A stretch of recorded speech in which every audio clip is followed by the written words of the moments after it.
Mid says Odin split the sea in two. She's always been partial to a tall tale. But there's tall, and then there's tall. I struggle to believe it myself. I see your uncle isn't with you. He stayed with the Enterprise. After our brush with the Einherja, she was in urgent need of repair. And my uncle knows a shipwright in Randalar. We're to join him there when we're ready to sail for Ash. You sure that's wise? Last I heard, the place was still overrun with Akashic. Show me a city where that isn't true. Ultima's plague is spreading. We're running out of time, aren't we? We've done our best to shore up that hideaway. But I doubt a few planks will stop what's coming. Still, we'll keep at it. Every little helps, I suppose. Let's hope so.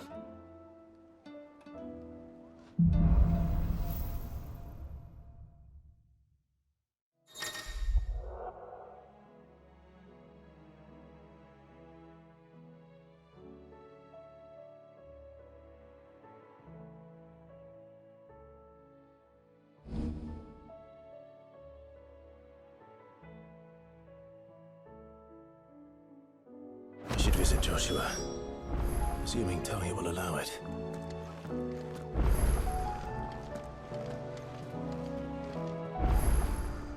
Oh, I wasn't expecting you back. Come again. I may have more for you.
It's a dangerous world out there.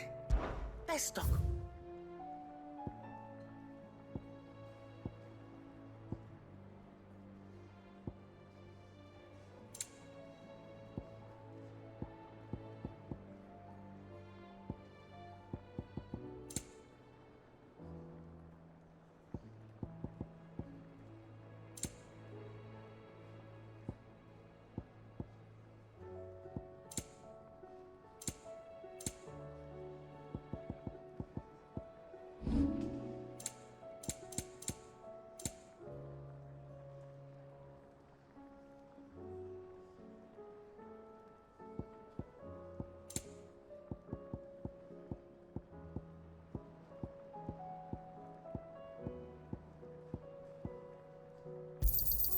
You got out else? I'll be thankful you got that much. Is that all? Oh, excuse me. What do I owe the honour? Sangforian, dear.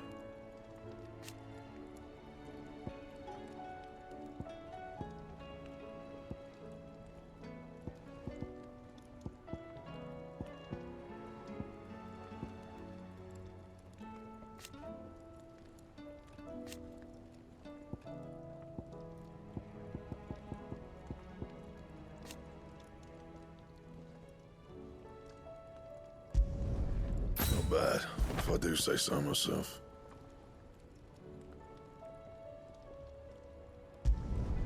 No scratches, right?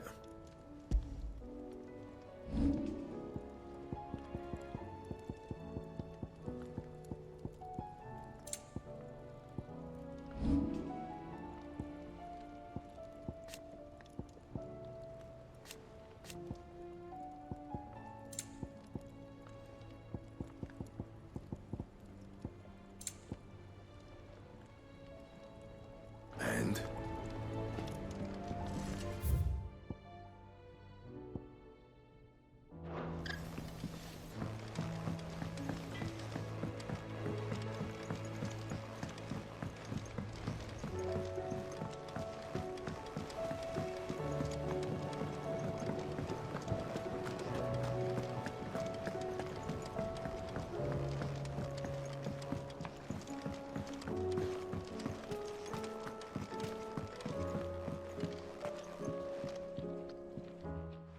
Sid, do you recall the flowers I had you bring back to the yard?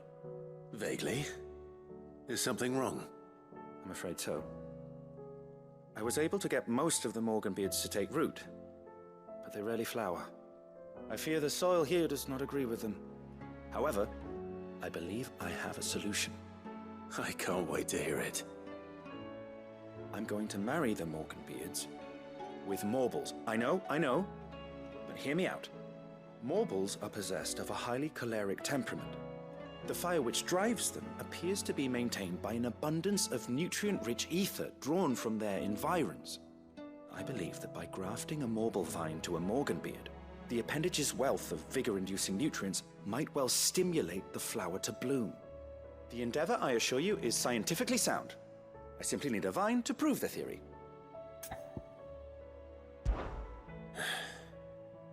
And all you need is a single vine from an ordinary Morble. That is correct. A single vine. As for the Morble, I fear ordinary may not suffice. But, as luck would have it, a most extraordinary specimen is rumored to haunt the swamps of Rosaria. Why, a notice concerning this very creature was only recently posted on the hunt board. How timely.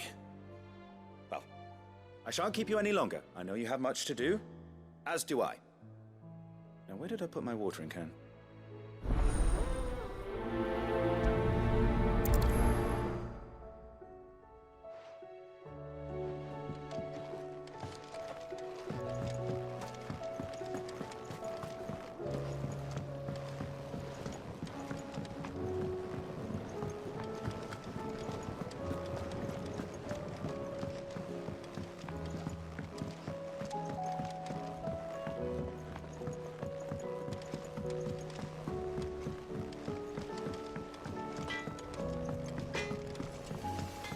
tell me we've run out of Pepiona.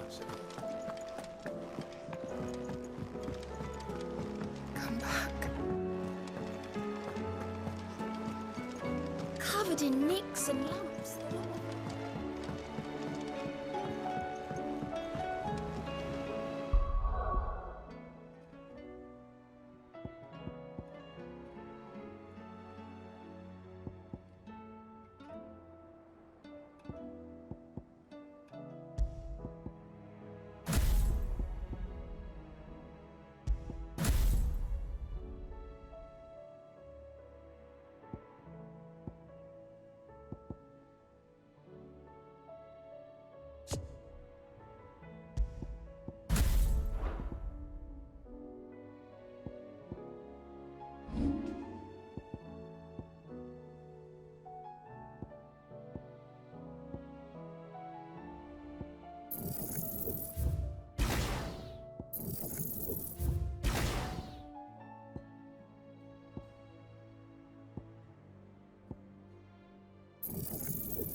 How do you split this?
Let's get this vine back to the yard.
Come back.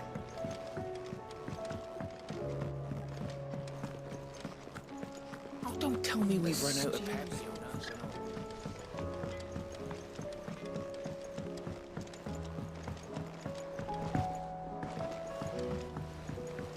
Lady Carrot.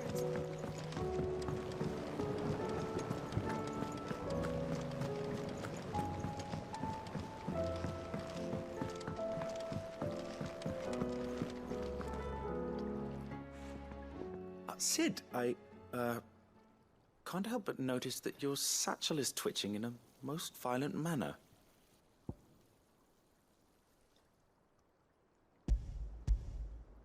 Yeah. It's your problem now. What an amazing specimen. The flesh positively throbs with vitality. If I can successfully graft this to the Morganbeards... When I successfully graft this to the Morganbeards, I suspect the results will be immediate. I shall begin at once.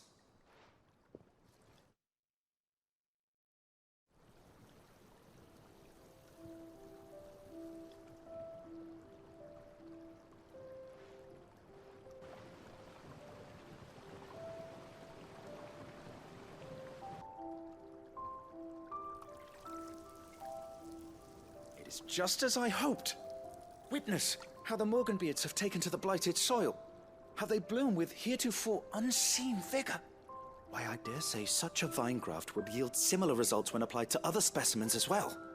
I'm glad I could be of assistance. You've not only helped us, Sid, you've saved us. Do you recall the extract with which I provided you before? I took a moment to distill some more, but this time with the petals from the invigorated Morganbeards. And would you believe? Its potency has nearly doubled. You must accept this vial as thanks for your assistance. The rest, I shall give to Taya.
The stew's awfully thin these days. Ah, Aye, it's a dangerous world out there.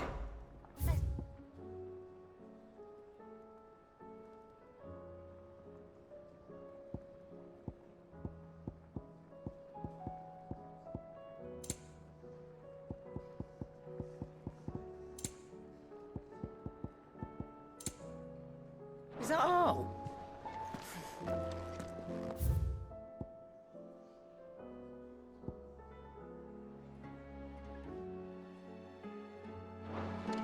The stews.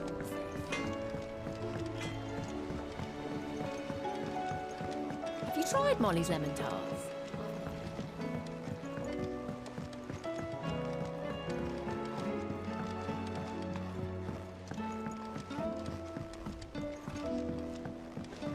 Canva lost. Miss, can we read Miss Editor's story for our lesson?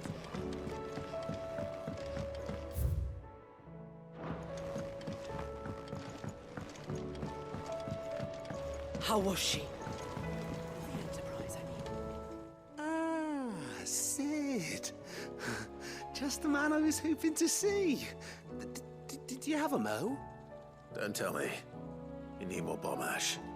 Oh no, we still got plenty of that left. I'm working on bringing another one of the Chief's designs to life.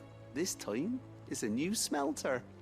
It's got a reverberatory hood over the top for additional thermal amplification and a system of reciprocal recirculatory regenerators that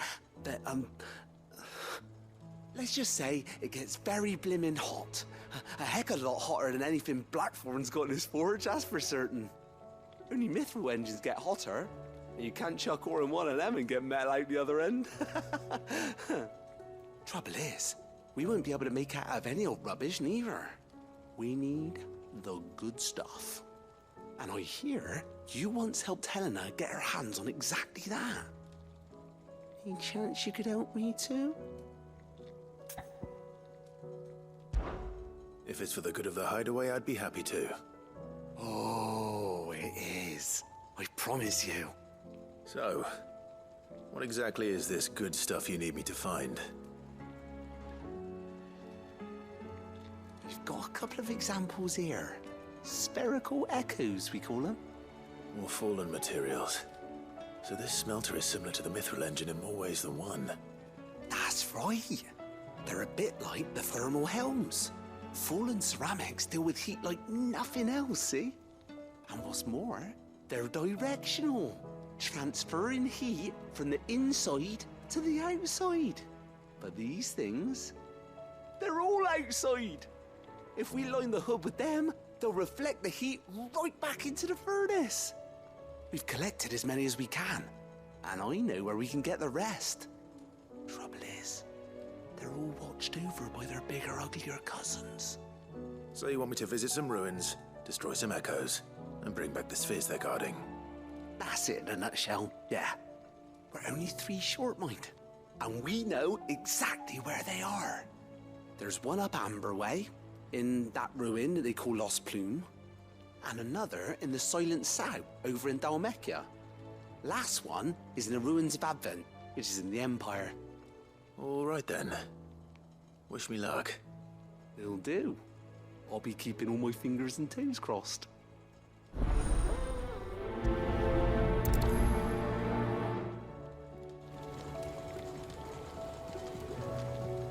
With Canva in the hands of Akashic,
tables just turned.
Ones first.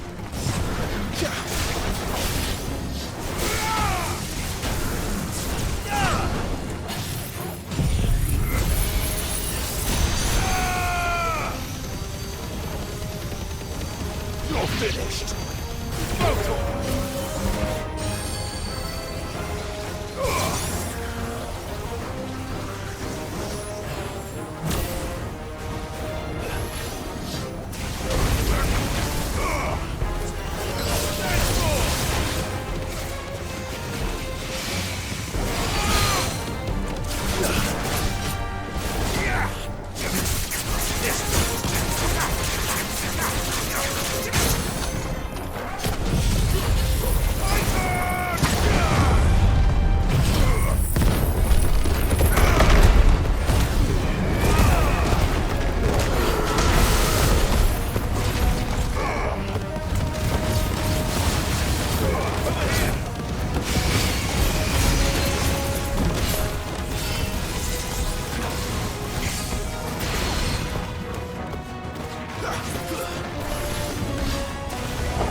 is it. Right then. Just two more to find.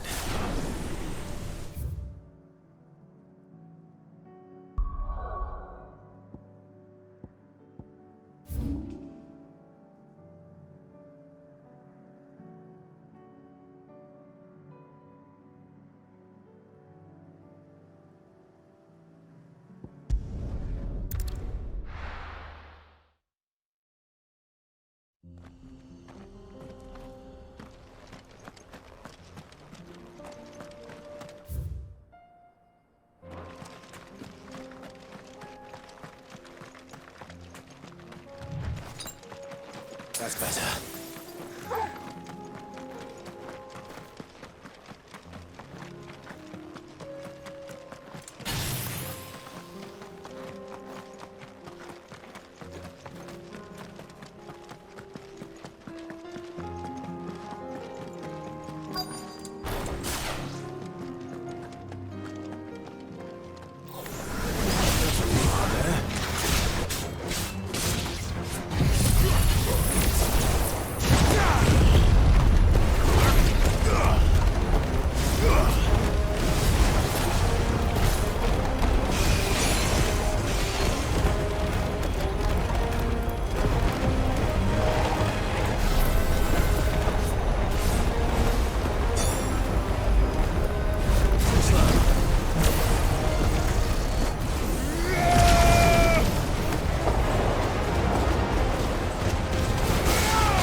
Down. One to go.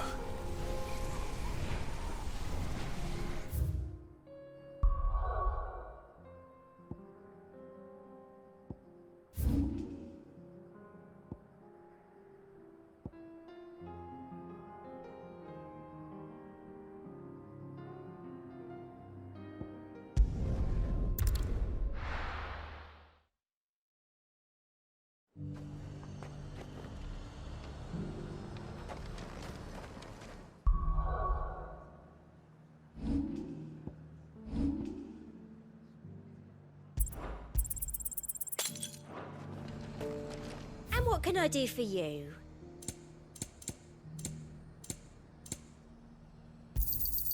You've a keen eye.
That's all of them.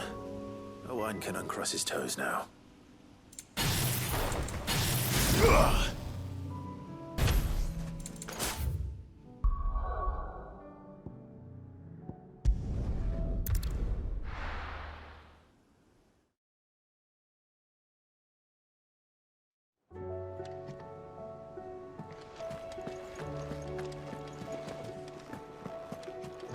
Come back.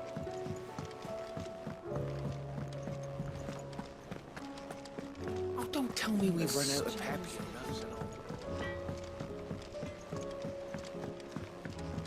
Have you tried Molly's lemon tarts?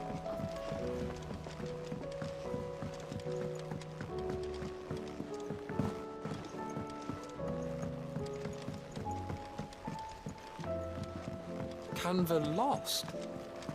It can't be true. Miss, can we read Miss Editor's story for a lesson?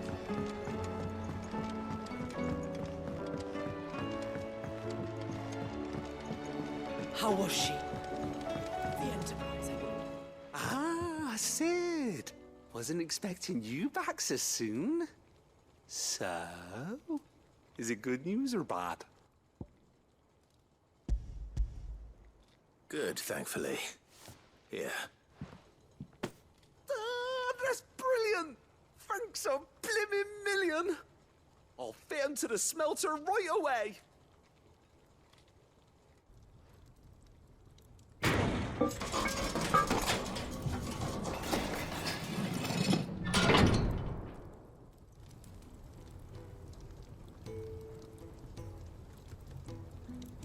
May I present to you the Telemon Furnace! Ain't bad, is she? She's a beauty. You saved my bacon again, Sid, and I ain't about to let your good deed go unrewarded. It's fine, really. My bag's flexible enough already. Oh, don't say that. I'm sure I can make a few improvements to it yet. You could just buy me a bigger... How about that clasp? Looks a bit stiff. Reckon you could loosen it up and make some more room? And I reckon I know how. With a new alloy we've been working on. The Telemon Furnace was just what we needed to perfect it. It's a metal, see? So it's lovely and strong, but it's also, well, stretchy, if you can believe it. Stretchy metal. Well, if you insist. That is the spirit. You'll love it, I promise.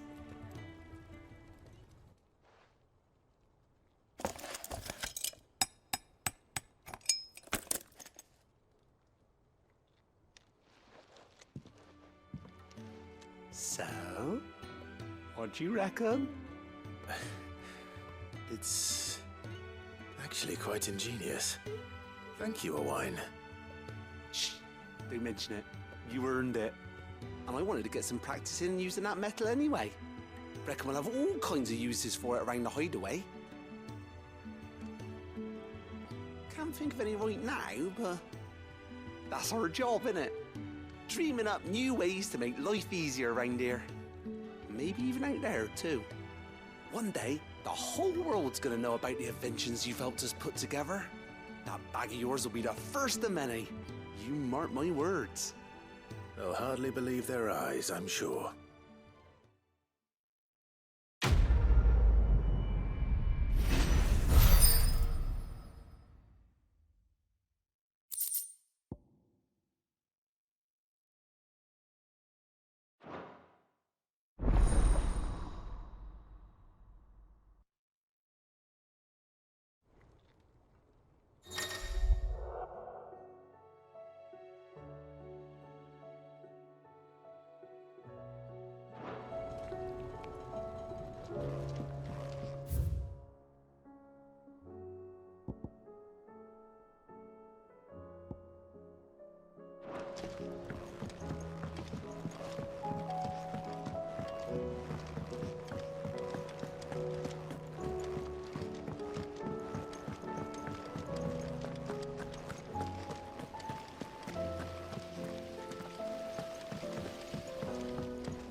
right, Clive?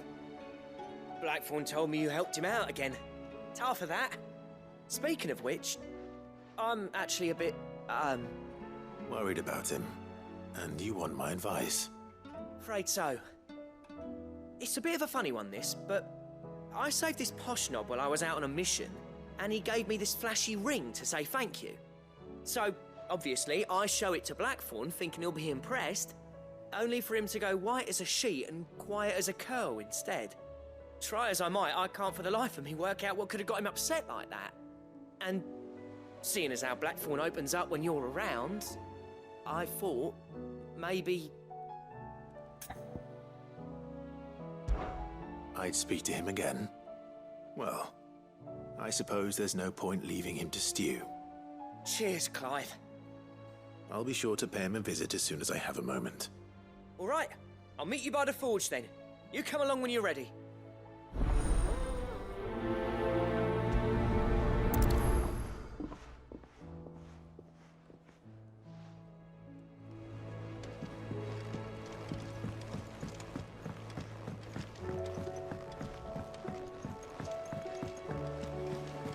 Covered in nicks and lumps, the lot of them.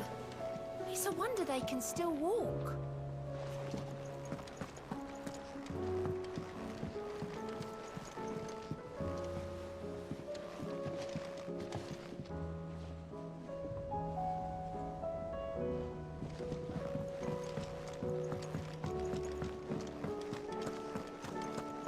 Oh, don't tell me we've run out of Papio nuts.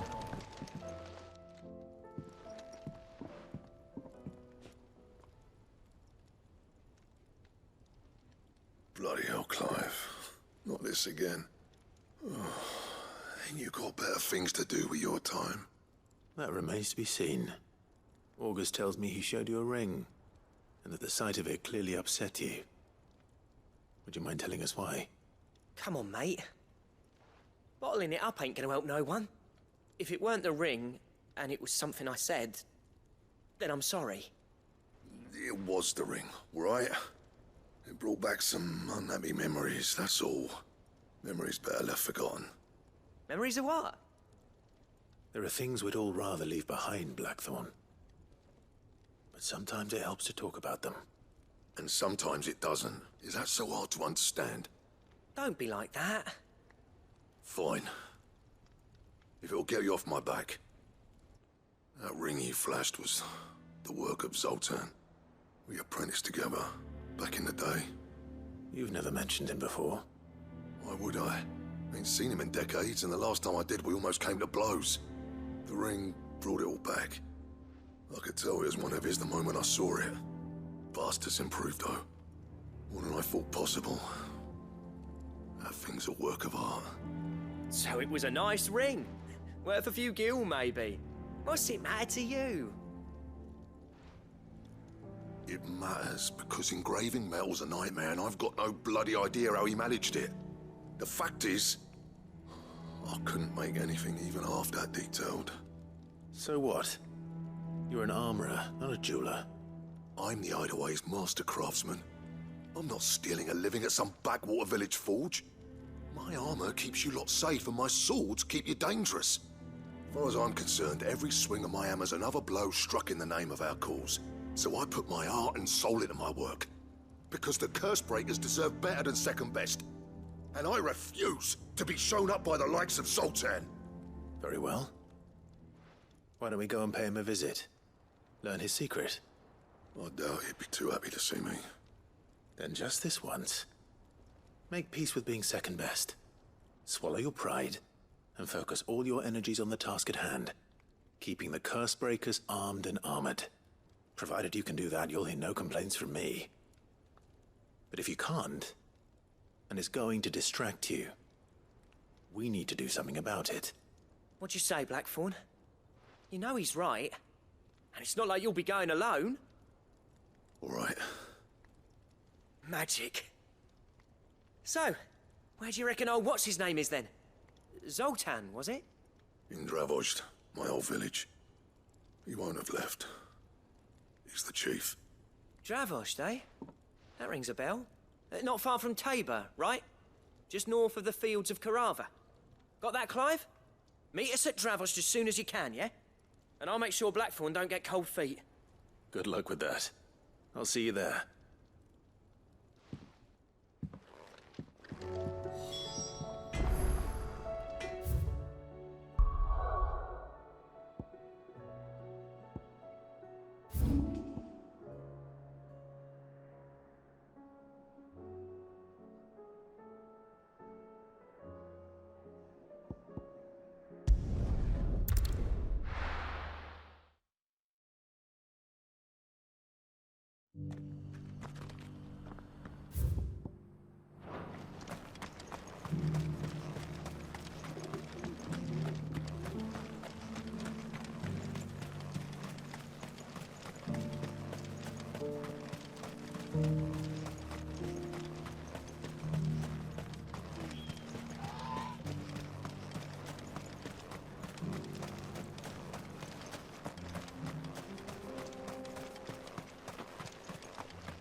Kicked out already?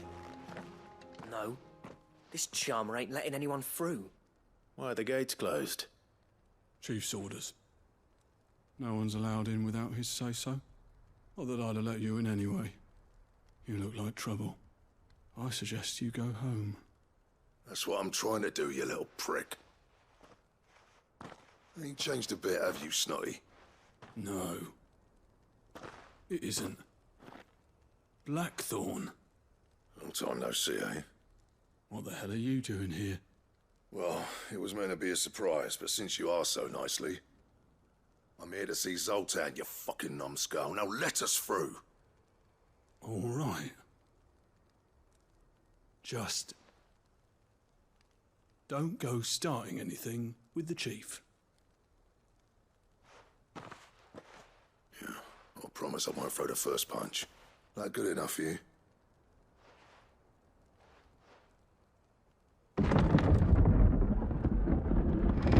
Go on then. Much obliged.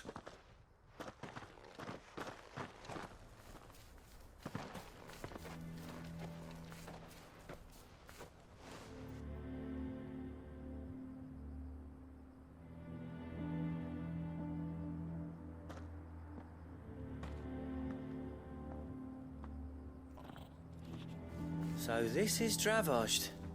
Not much going on, is there? It's a smithing town. When I was a lad, you'd have to shout to be heard over the sound of hammer on anvil.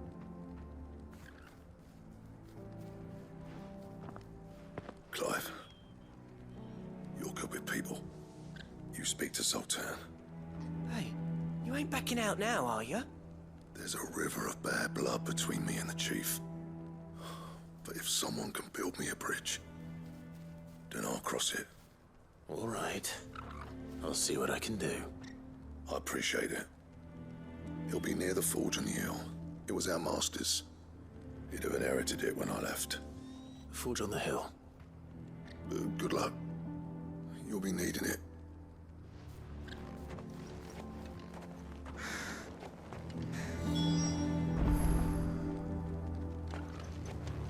But if we can't fire the forges, how are we going to earn our keep? Mama?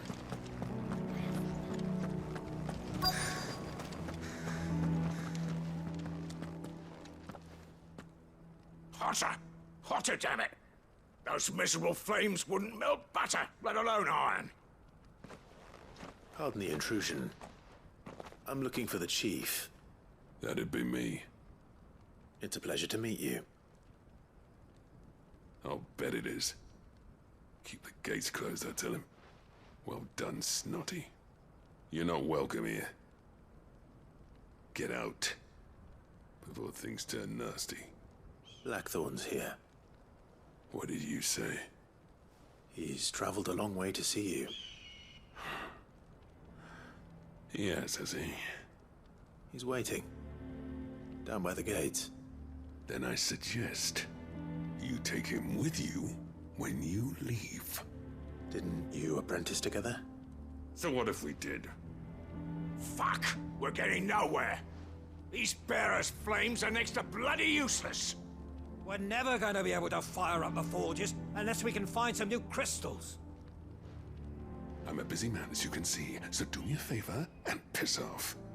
Oh, and if you're struggling to find your way out, ask Blackthorn. That prick knows exactly where the exit is. He's not wanted here. And neither are you. All right. I'm going.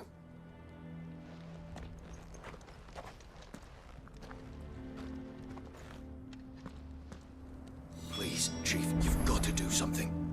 If this keeps up, we'll be ruined.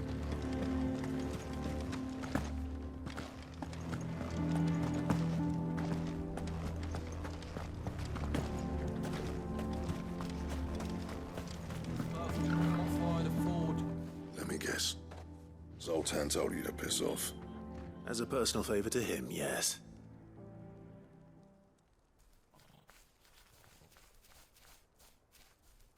Well, at least he didn't beat about the bush. There'll be no talking him round. Not after what I did. Which is what exactly? If we're to help, we need to know. What turned the village against you? I left. Dravozd. Zoltan.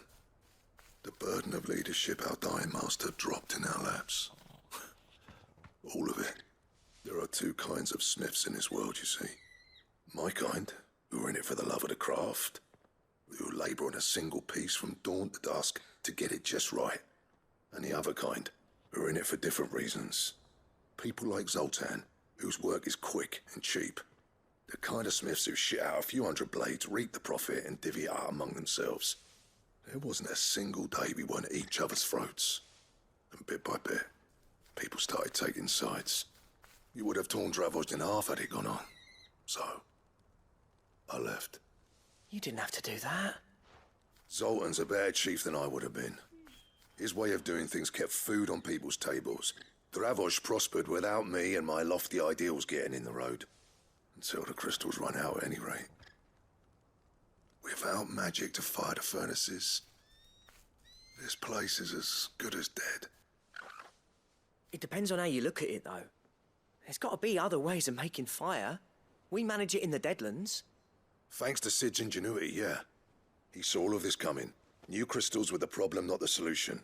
And spent years coming up with ways of doing without. You know what I mean, though, right? Where there's a will, there's a way. What I'm trying to say is that it's not your fault. You couldn't have predicted this. It doesn't matter whose fault it is. I don't want to be the greatest smith alive just because I happen to be the last. Clive. Dravost won't last long without its furnaces. So, do you think it's time we shared Sid's bellows with the world? The way I see it, it's your decision to make. Hold on, Blackthorn. Sid made those things for us. They give us an edge over the rest. And you'd be throwing it away. All right. Do it. This place was your home. I won't abandon it to its fate. Sid's creations were never meant to be hoarded. It was only ever a matter of time before we shared them. Let this be another step on the road to freeing Valisthea from the prison of the Crystal's blessing. Dravost will show the world that it's possible. Wouldn't you agree, August? When you put it that way, of course. It's like hearing Sid speak from beyond the grave. Thank you, Clive.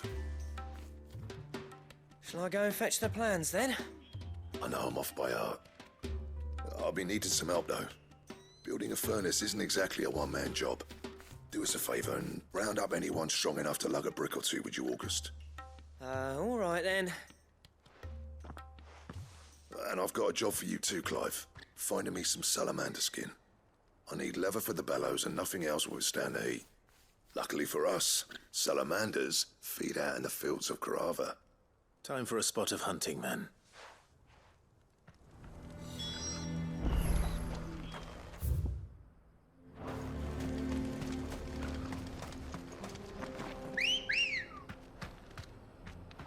Come on. Yeah!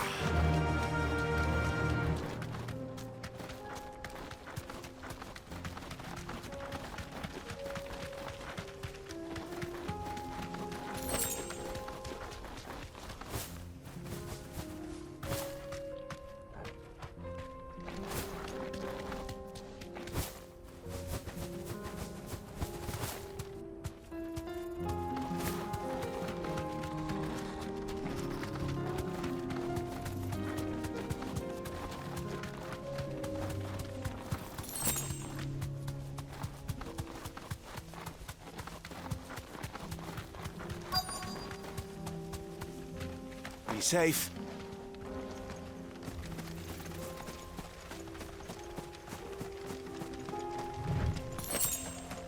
Let's make this quick, shall we?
Too slow.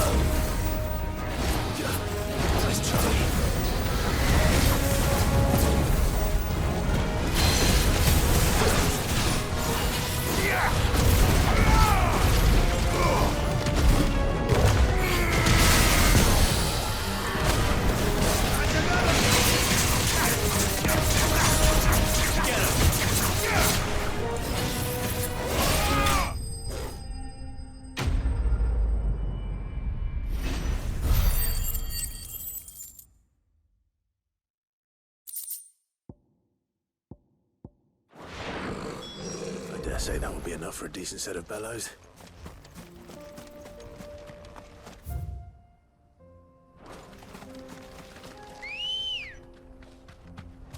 Ready, go?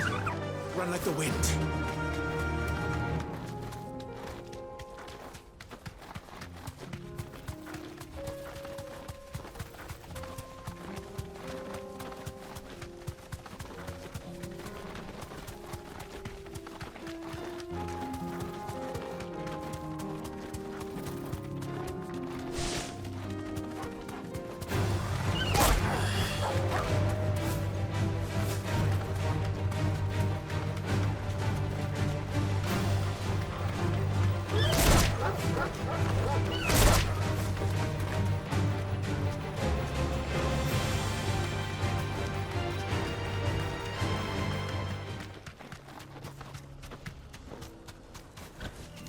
No need to ride from here.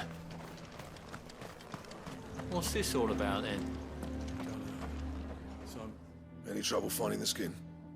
Nothing I couldn't handle.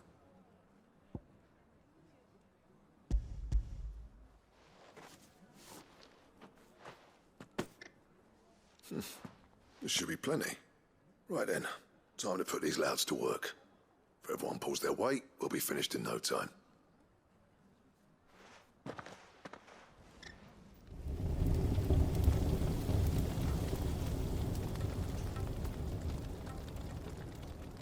Well, I'll be damned.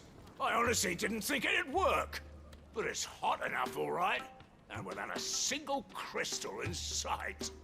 You know what this means, don't you? I do, yeah. Dravost is saved.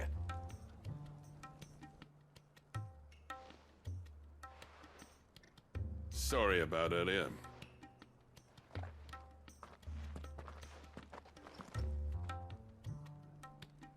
I take back everything I said. That thing you built us is an honest-to-God's marvel. You've saved our village. It's Blackthorn you should be thanking. He oversaw the construction. Give this to him, would you? What is it? Pit coal cinders. After he left, I spent years trying to eke the most out of our forges. That there was my answer. Chuck it in the fire, and your forge will burn hotter for longer, which will do wonders for your steel. Our secret for yours. Only fair. I've always envied Blackthorn. Since the day I became chief, I spent every spare moment trying to match up to the bastard. No amount of sleepless nights at the anvil will ever bridge that gap, though. He's a genius. Plain and simple. The man Dravost needed. But he took all his talent and left. Gifted and free. Is it any wonder I hate his guts? The cinders would mean more coming from you. I need to forgive him first. And that's not gonna happen.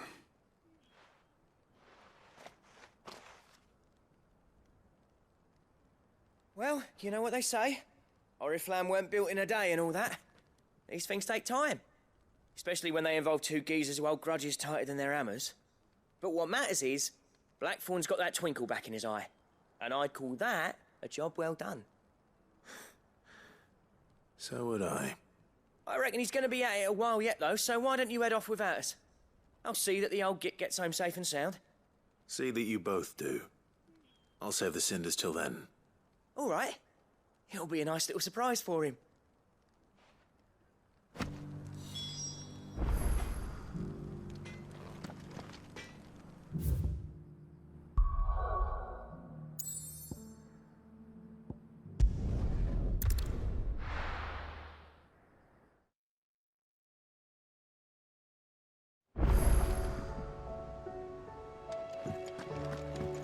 Come back.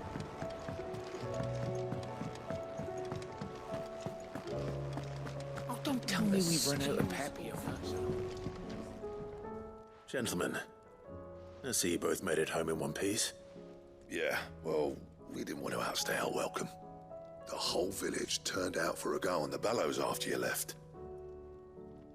Everyone except Zoltan, that is. Didn't see hide nor hair of him. Oh, but that reminds me. I have something for you.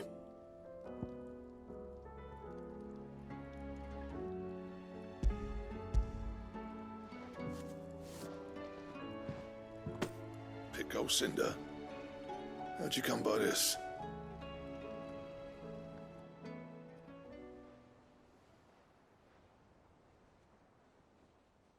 And you're sure he wanted me to have it? I'm sure. He didn't say so, but I think he wants to forgive you. Huh.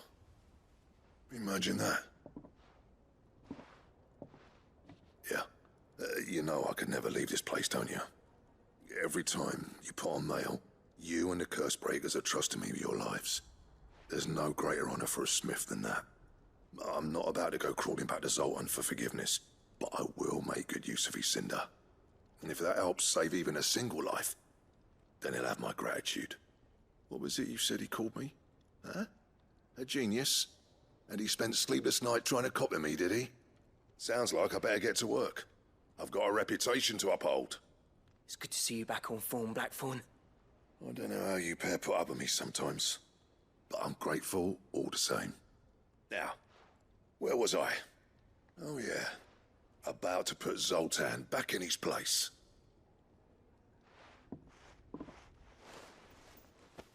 Ain't got the art to tell him how similar they are.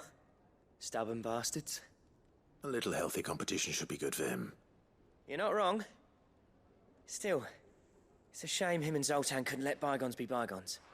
No use grumbling about it now, though. Blackthorn's happy. Or as near to happy as he gets. And that's good enough for me.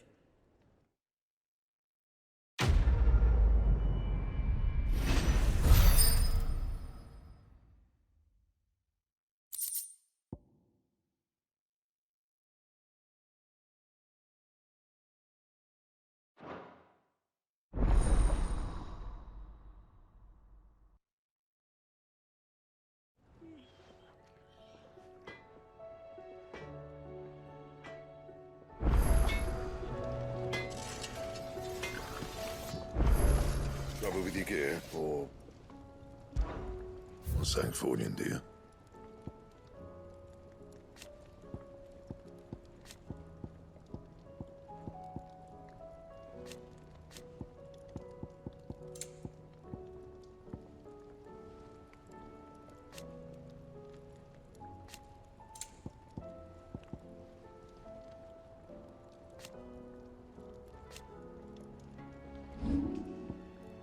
That it? Fine.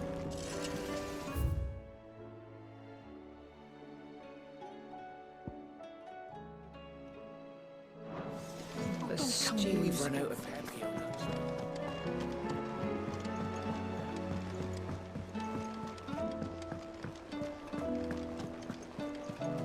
Covered in nicks and lumps.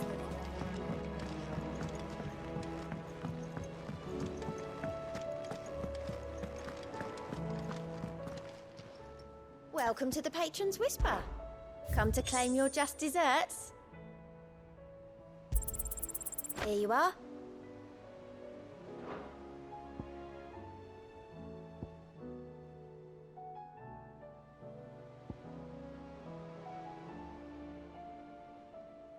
All done?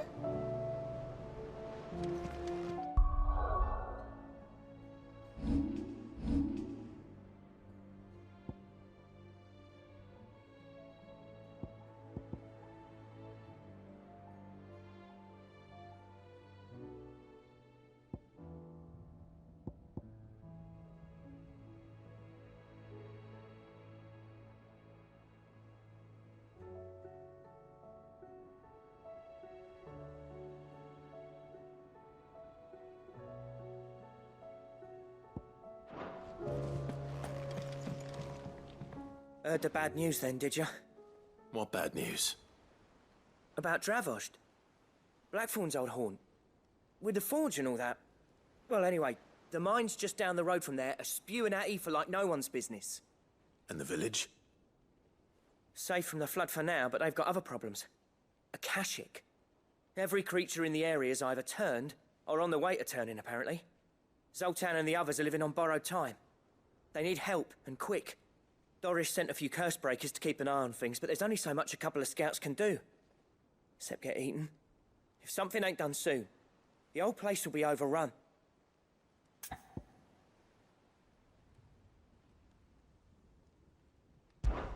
I won't let that happen. Didn't think you would. Does Blackthorn know? I thought it might be better if he didn't. He'd only do something stupid. You reckon we should tell him? No. It's better this way. Yeah, well... I can't stand about knowing what's happening out there, so I'm off. I'll see you in Dravost.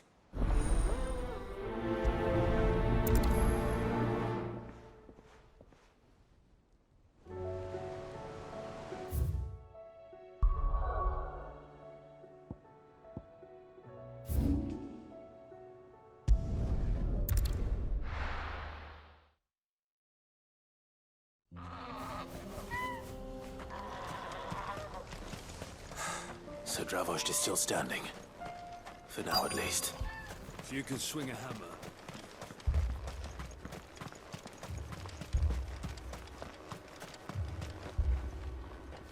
Clive!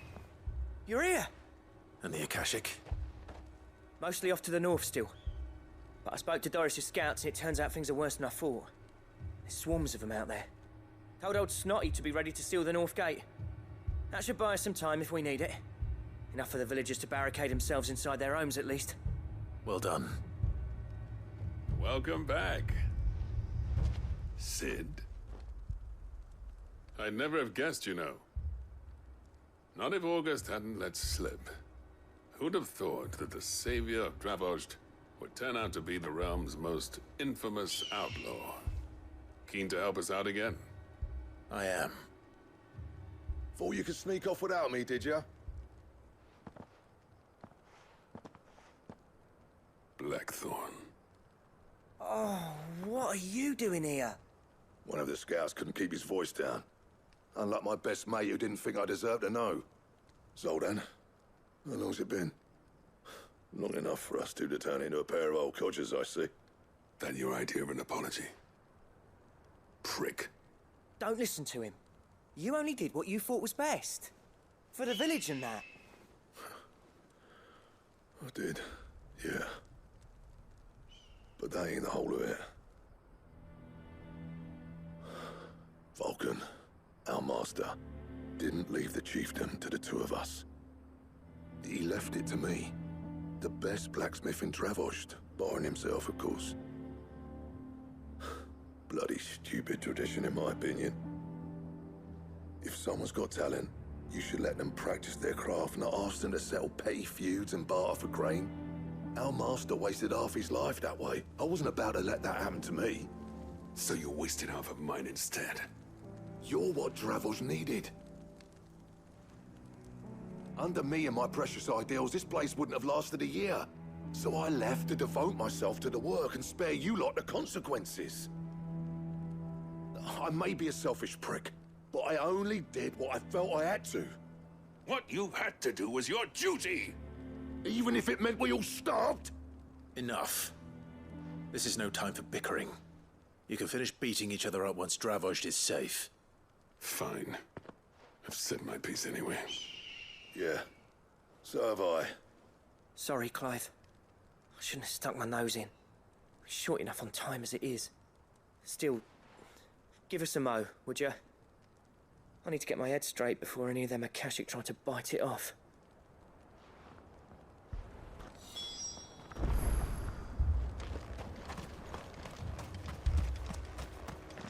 Would you like to see my wares? Here you are. Certainly. Here you are. Thank you. Certainly. May we meet again.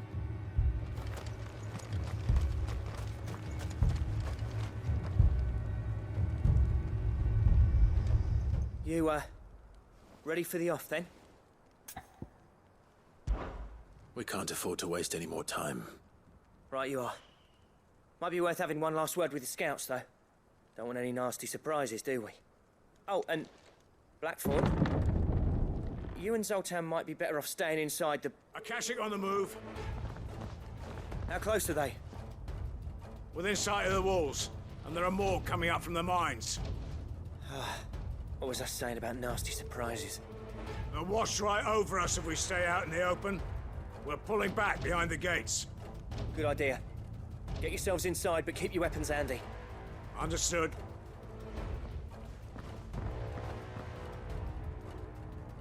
I'm prepared to fight if I have to. Well, let's hope you don't. That's our job. Once the scouts are inside, order your men to barricade the gates. No heroic last stands, you hear me? No fighting at all if you can help it. August's right. I've seen what Akashic beasts can do to armor. The people here are tough and willing, but they ain't equipped to face what's coming. I'm going out there.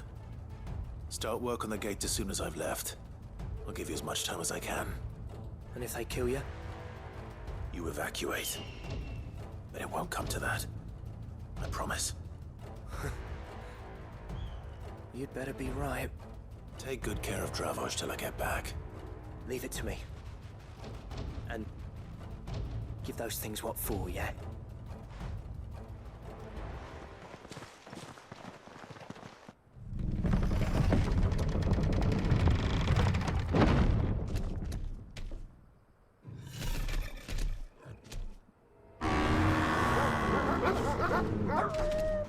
All right. Which one of you's first? Titan!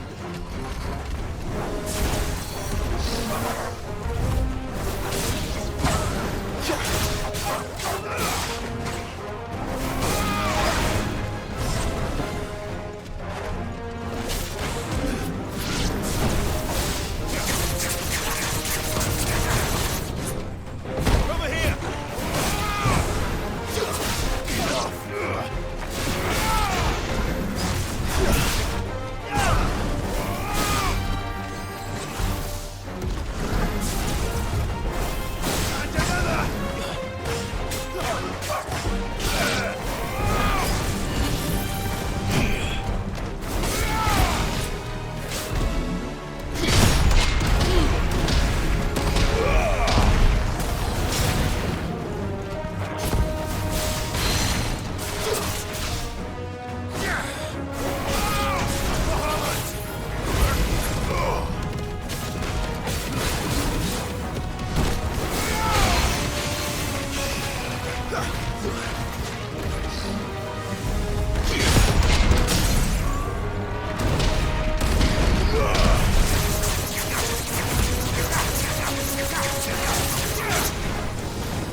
Certainly not.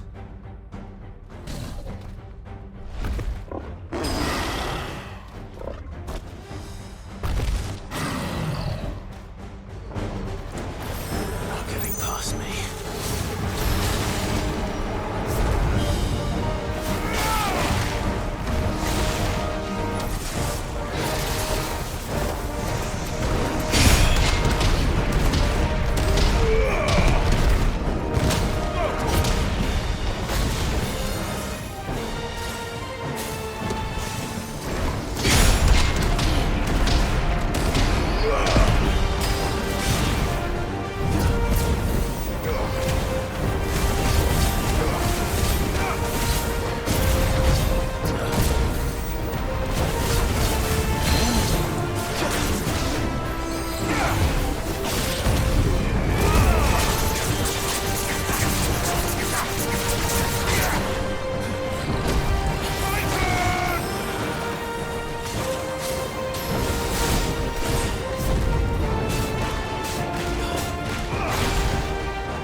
Now, the question is, did I miss any?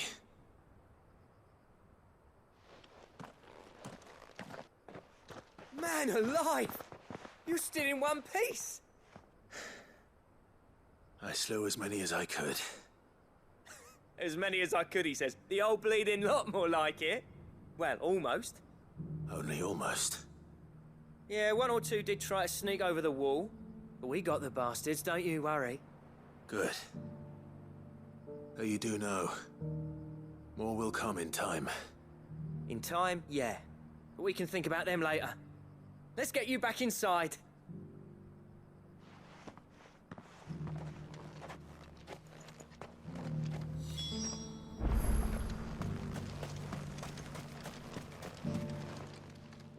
Sid! You're even more fearsome than your reputation. Enough to give those Akashic monsters nightmares. I almost felt sorry for the wretched things. But mostly, I felt grateful. Dravost won't forget what you did today. I'm afraid I've only delayed the inevitable. There's no getting rid of that ether flood. Meaning that any living thing which stumbles into those mines will end up clawing at your walls again. And that's if the flood don't spread. If it does, well, I hate to say it, but the village's days are numbered. That may be, but we're staying just the same. With ether floods springing up all over, it's no less safe than anywhere, and more importantly, it's our home. We'll fortify the gates to the north, and I'll see that they're guarded day and night. All right. Then we'll give you a hand shoring up those defenses. As for you, Blackthorn, that's twice you've turned up when Dravos needed you. So, thanks. I shouldn't have stayed away so long. And I shouldn't have left without talking it over with you first. Too bloody right you shouldn't. Though I doubt I'd have listened. I always envied you. How you made everything look so easy when, for me, it was anything but. You leaving gave me the perfect excuse to hate you. And from that day on, I never once stopped to wonder what it would have been like if you'd stayed. But what you said earlier, it was true. You'd have been the death of this place. Finally, something we can agree on. I hope you see the sense of it eventually. You kept this place alive. Alive, perhaps. Wealthy even, but Dravos isn't what it once was. Our work used to be the pride of Dalmekia. Now, we churn out the same rubbish day after day because it's easy and turns a profit. It's not about the craft anymore. I wouldn't send my sons to war wearing the shit most of our smiths are making. I've kept working, honing my skills, trying to lead by example, but no one sees the point. The average castle apprentice has as much passion for the craft as our current lot. Come back to us, Blackthorn. Remind Dravos what a true master blacksmith looks like. I'll even man those bellows of yours if it means we can work at the same forge again. That's a kind offer. Kinder than I deserve. And I wish I could accept, but I'm needed elsewhere. There's people who trust their lives to my steel, and I daren't let them down. Fair enough. But that doesn't mean I couldn't visit from time to time. Let's see if we can't rekindle this town's passion for the craft, shall we? I'd like that. Just be sure to tell Snotty to let me in the next time I come calling, yeah? Knowing him, he'd let you in anyway. Blackthorn. The Master Smith turned outlaw, back in my good graces. I never thought I'd see the day.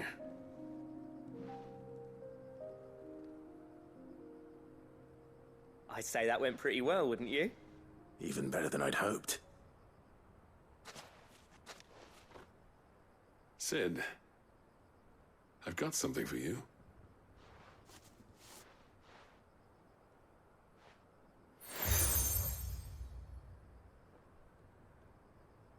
And this is? A token of our lasting gratitude. But I'm of a mind to make you a far grander gift. Designs for a certain sword have been passed down from chief to chief for generations. Now hold on, Zoltan. There's a reason no one's made that blade in centuries. There's not been a craftsman equal to the task. I'll admit your cinders make impressive steel, and I've learned to hone an edge Odin will be proud of. But the engravings on that thing are enough to make a jeweler cry. And they're not just for show, either. Have you forgotten what brought you back to Dravos in the first place? A certain ring? I knew I'd never surpass you with the hammer and tongs. So I turned my hand to a different kind of metalwork. Between the two of us, I'd say we're the equal of any master craftsman ever to have graced a forge.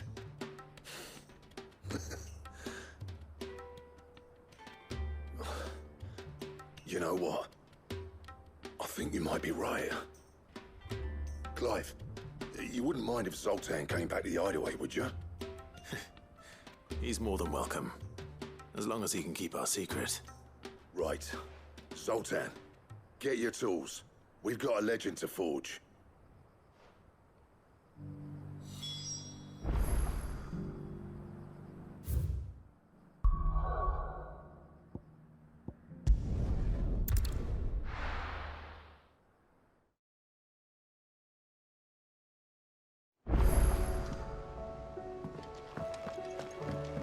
Come back.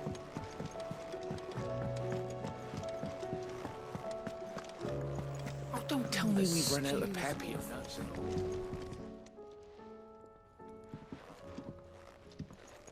Ah, the man himself. We were just about to make a start on that sword I promised you. It's funny, but none of this would have been possible without your help. You remember Camille? We'll be using his level work for the grip. The steel, meanwhile, will be tempered in a fire, burning the cinders you charmed out of old Zoltan here. And that whetstone from the Outer Isles, that'll be what gives the blade its edge. And the final flourish will be my talented colleagues' engraving. A team effort led by the greatest blacksmith alive. Now, save that talk till the thing's finished, yeah? Right. I'm ready if you are. To the bellows it is, then.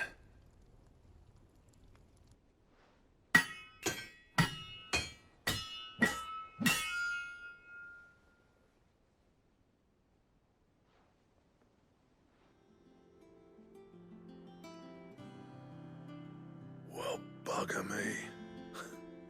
We actually did it.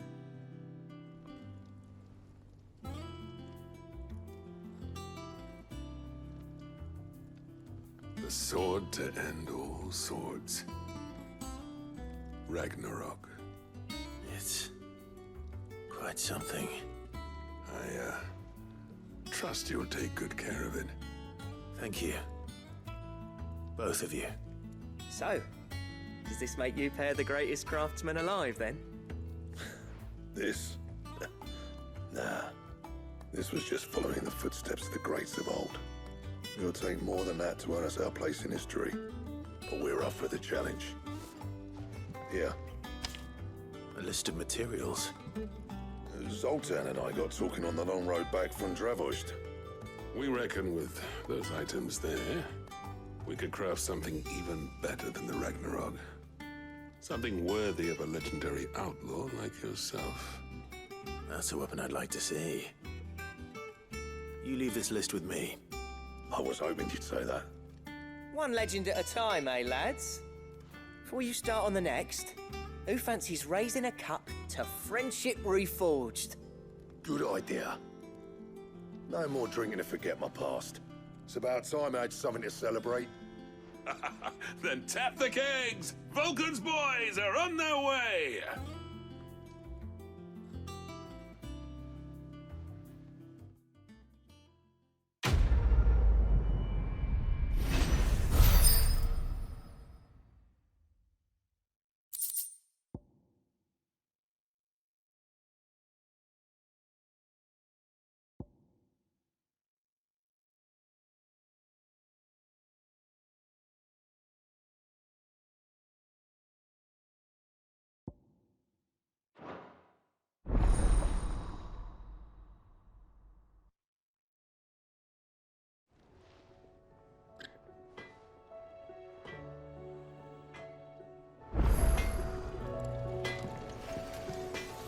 What do I owe the honor?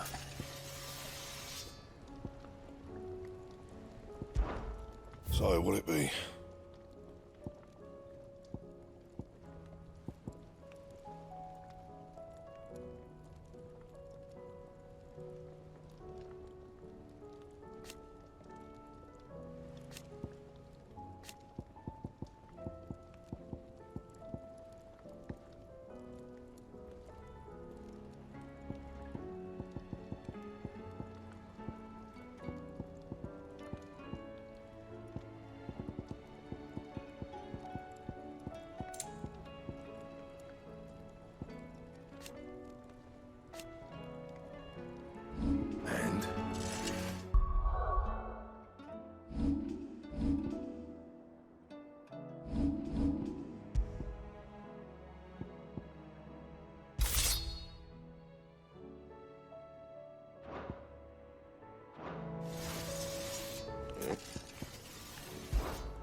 I never thought me and Zoltan would ever speak again, let alone work together.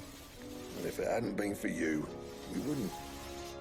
You've been a good friend of me, Clive. The best.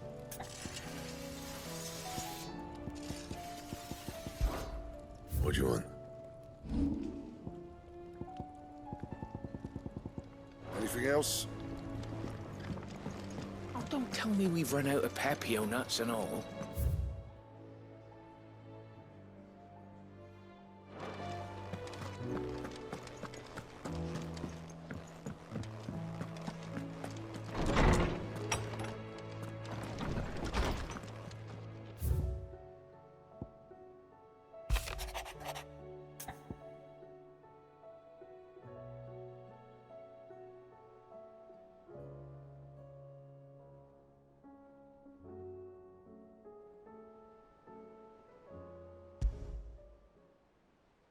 There's no way of knowing if Doris will confide in me, but I can speak to her at least.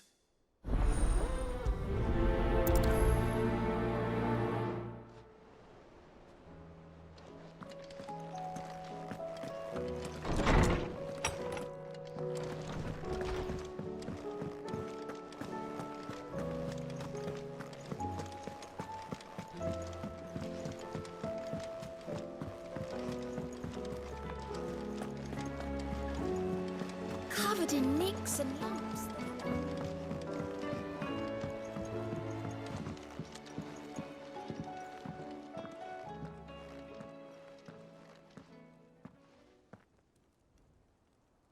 Where are you? Can I help you, Sid?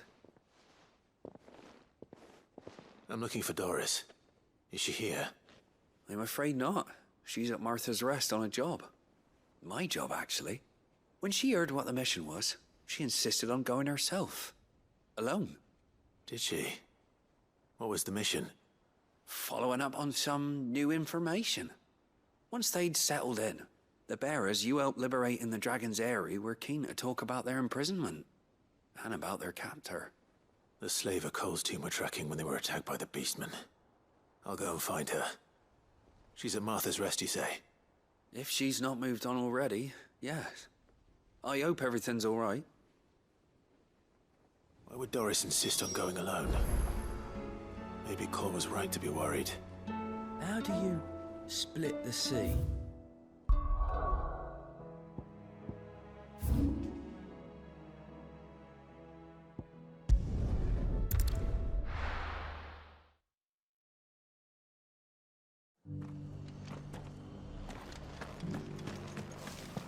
Doris should be somewhere nearby.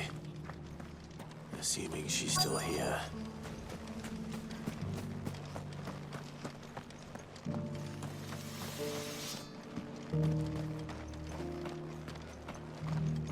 I've got greens of all shapes.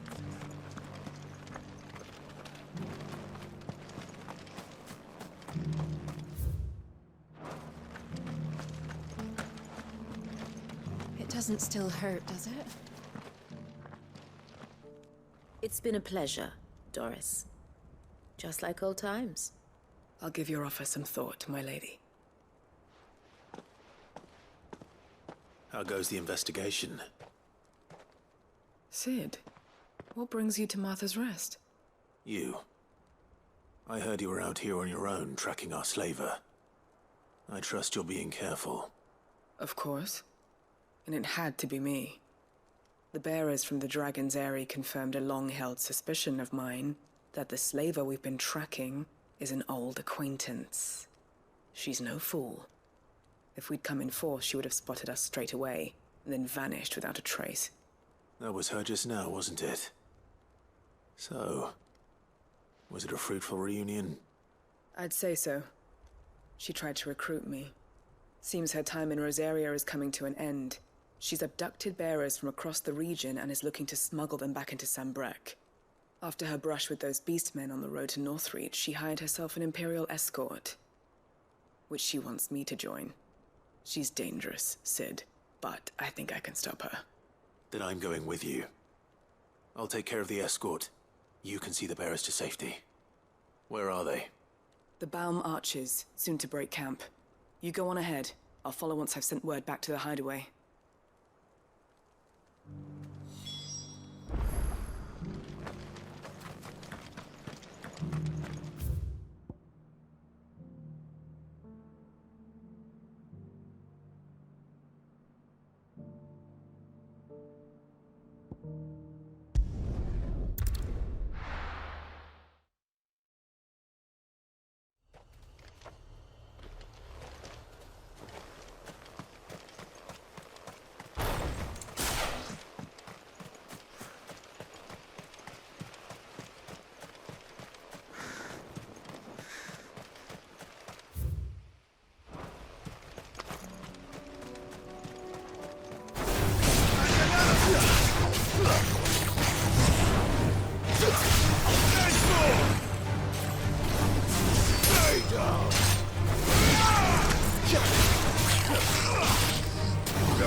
Good.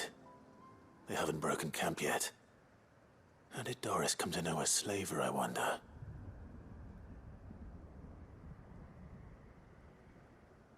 We've waited long enough. She's not coming. Ready the bearers. We're leaving. Back to civilization, is it, Mom? With all haste, lest any of you lackwits start talking like these feckless bumpkins. I presume your men are ready. We've suffered too many delays as it is. Any more, and I'll be docking your pay. Yes, Mom. Oh, but before you go, it appears we have company. Kill him. You're welcome to try.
So much for your escort.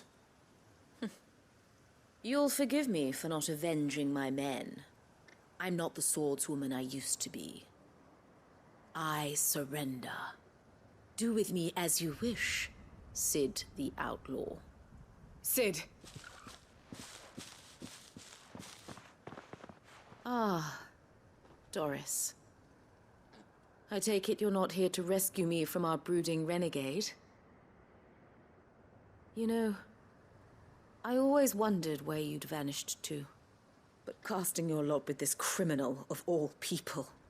Better fighting for a cause than killing for coin. I'm sorry, Sid. I should have told you sooner. This woman, my former master, once trained bearer children to be weapons in service of the highest bidder. She raised me like a daughter, and I did terrible things to earn her favor. It wasn't all terrible, surely. We had our fun, too. You were always so eager to learn, and had such clever hands. All my other children took either to the blade or to the books. Always either or. But you proved yourself a master of both. That's why I kept you for my own. How about it, my little dagger? Care to swear that blade to me again? I never swore my blade to you, nor will I ever. I fight for a higher cause, to liberate the bearers of this world. Farewell, Master. Thank you for making me the weapon I am. You always were a righteous child. Perhaps that's the reason I loved you so.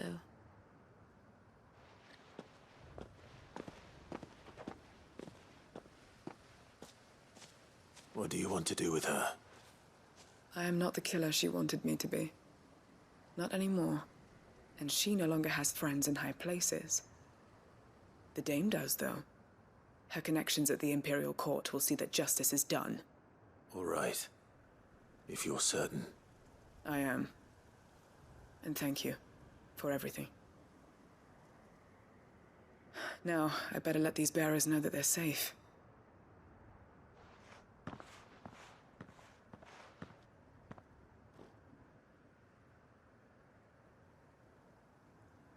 And I should head back to the hideaway and put Cole's mind at ease.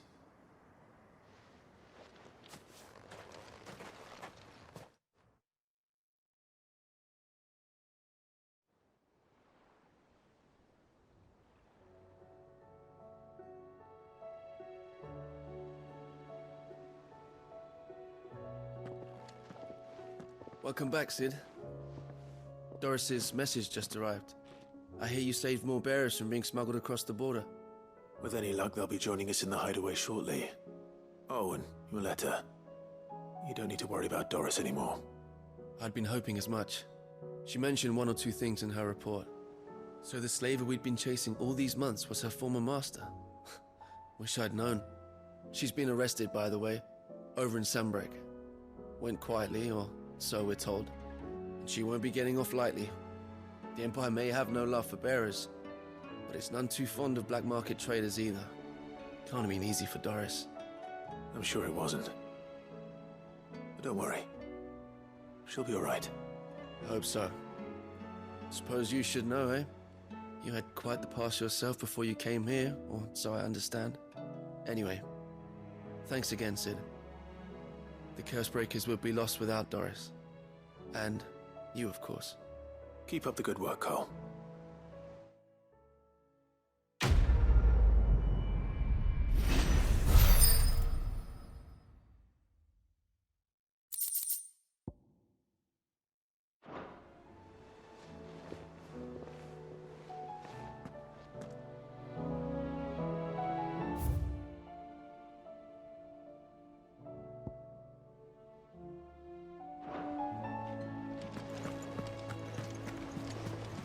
Covered in nicks and lumps, the lot of them.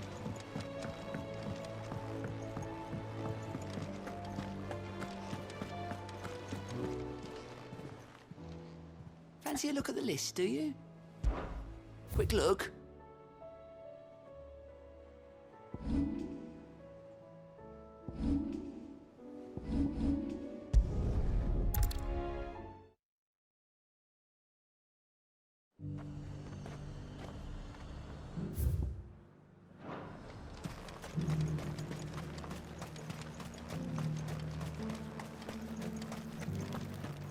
There were ghosts at the gates, not days.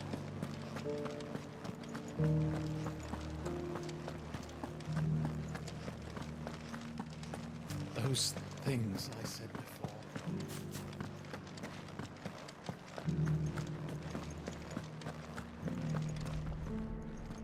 Oh, Clive. What am I to do? My wards and I may soon be without a home. What's happened? The High Cardinal has descended from his lofty throne and taken up residence here in Northreach. The High Cardinal? Leader of the Council of Elders, second only to his Radiance at the head of the Imperial government. Not that any of those things still exist. Now he goes by his noble title, the Duke of Oriflamme. And what does he want with Northreach? He wants to transform it into a military stronghold, a foundation upon which to build a new Sambrec. He's already secured the support of the various army remnants, with promises that they shall be afforded the respect they deserve in his empire. One built on the confiscated property of the people. He would rob the populace to pay for it. Believe me, I have used every means of persuasion to discourage him from this folly. But for whatever reason, he will not listen to me.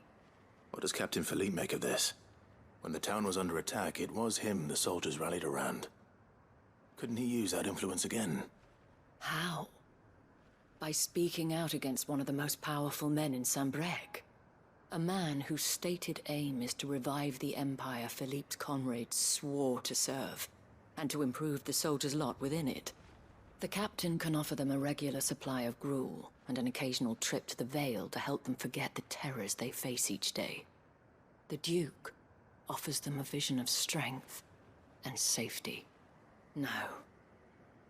Any attempt to incite mutiny would cost Philippe the support of his men, if it did not cost him his life. But given the mood around town, mutiny may yet be unavoidable. The people have little appetite for further deprivation, least of all when it serves only to elevate others. And who could blame them? Clive, would you appeal to the Duke on my behalf?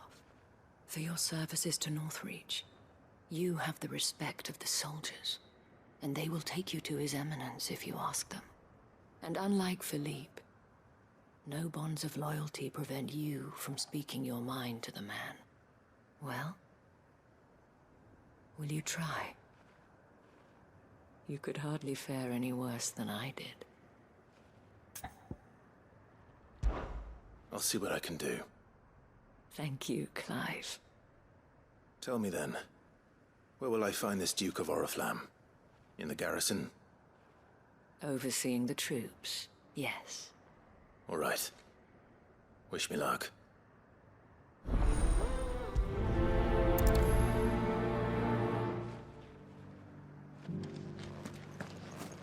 I may have met this Duke before, at the Remembrance Ceremony. Let's hope I didn't make a strong impression.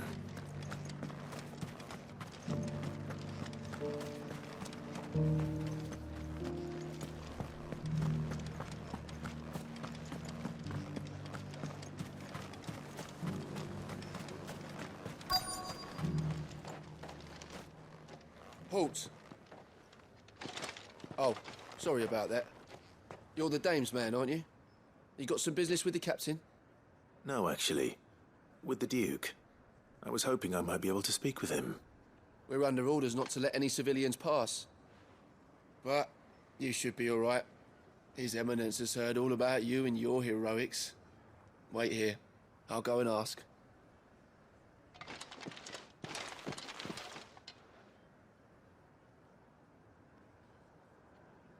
So, You are the sellsword who lent his aid to the garrison.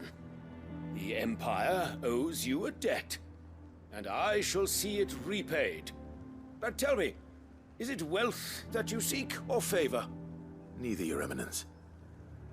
I thought only to inquire about your plan to turn Northreach into a stronghold. Ah, I see. You are worried the expanded garrison will render your services redundant. Yet you needn't be. A proud fighting man like yourself shall always have a place here. Pride of place, in fact. For too long has the contribution of the noble soldier been under-reckoned. But no more. For it is they who shall see the Holy Empire rebuilt, beginning right here in Northreach. Why here, Your Eminence? The town has been fortunate enough to escape largely unscathed from the recent troubles. Her defenses are sound, and her garrison well prepared. Which is more than can be said for Oriflamme or Twinside. The Empire wants for a capital, and I believe Northreach to be the perfect place. With Caer Norvent as her citadel. Once we have seen to the refortification of both the town and the castle, we need only build a wall around both to create a city that would be the envy of the twins. Plans are already underway for the construction. Soon enough, these thralls shall learn that they are no match for the might of Sanbreque. I fear you underestimate how dangerous these creatures are, Your Eminence. Should they return in force, you will need all the people of Northreach to come together in defense of the town. Something they may be loath to do if they've been deprived of their worldly goods. The people will do as their leaders command. If Sanbreque is to be rebuilt, she will require a functioning government. One whose authority is beyond question. That is why this levy is necessary. So that any man who wishes to join the army might do so and be fed, outfitted, and paid as befits a defender of the Empire. And yet there are those who persist in peddling the treasonous lie that I seek to steal from the people and drive them from their homes. I suspect they're afraid of losing what little they have left.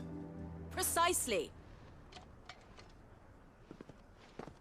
The common folk have little and less, and you mean to deprive them of even that. You would sow the seeds of your new empire in your own salted earth. Sabine, we have discussed this. Yes, and I told you then how putting the empire before her citizens would lead only to revolt. Without an empire, there are no citizens. And in yours, there will be only beggars. Is that what Griga wills for her people? Do not take her name in vain, Sabine.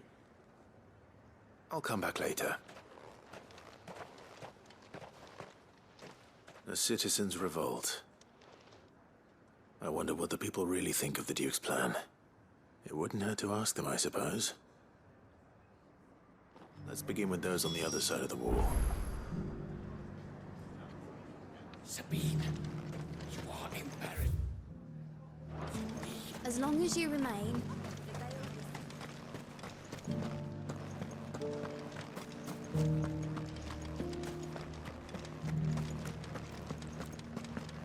You needn't fret.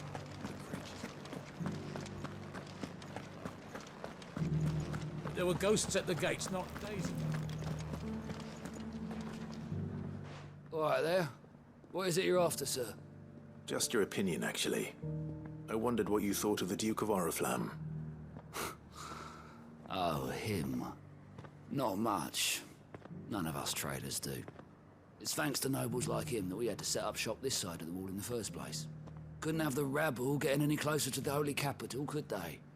And now he's trying to drive us out completely, threatening to take everything we got from us if we don't clear off. If the dame said she wanted him run out of town, I'd be straight through that checkpoint, tar bucket in hand.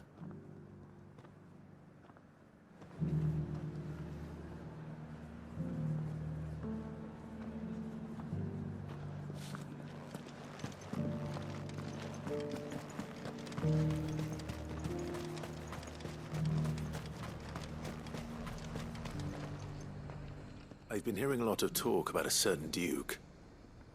Nothing good, I'll wager. Going around acting like he owns the place. And with hardly a word to the dame. This is her town, not his. I take it you'd rather she was in charge. As far as I'm concerned, she still is. Just need his eminence to sod off back to Oriflamme.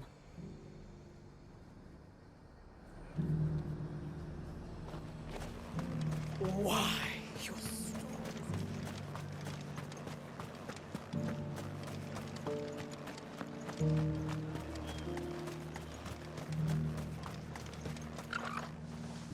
A question, if you don't mind.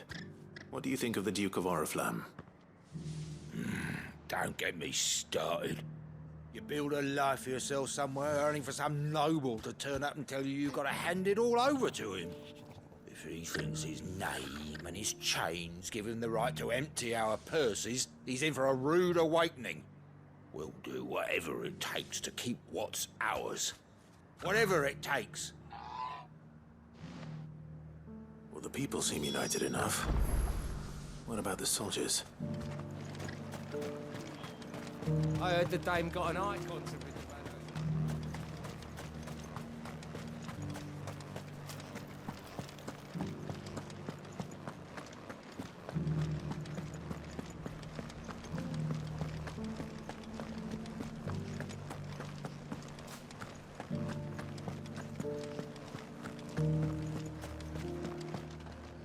Excuse me, do you have a moment? I wondered if you'd mind sharing your thoughts on the Duke of Oriflamme. Well, he's made a lot of enemies coming in the way he did. But I mean, look around us. You can see the state the realm's in. The traders might not like having the screws put on them, but if they volunteered a few more of their hard-earned gil before things got bad, maybe they wouldn't have to. I think the Duke's got a point when he says rebuilding the Empire's the best way of making sure we're all protected. And if that means people who don't know one end of a sword from another have to make way for those who do, well, that's just how it goes.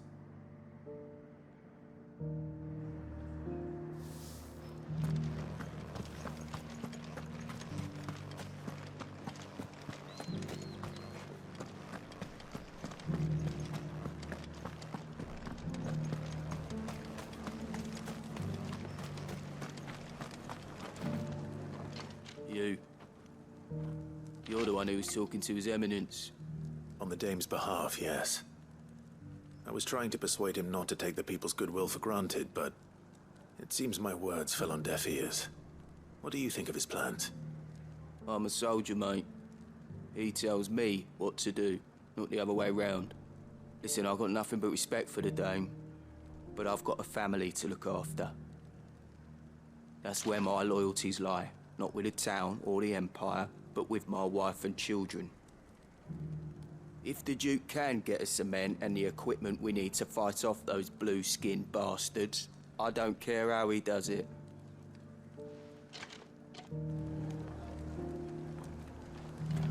I left everything. As long as you remain. Sabine, you are embarrassing me. I hear the Duke of Oriflamme plans to turn this town into some sort of fortress. Do you think that's a good idea? It's not for me to say. All I know is that unless the Emperor orders me otherwise, His Eminence's word is law. Look, no one likes all these taxes and tariffs, but empires don't come for free. Once Sanbreque is back on her feet, we'll all reap the benefits. Let's see what Philippe makes of all this.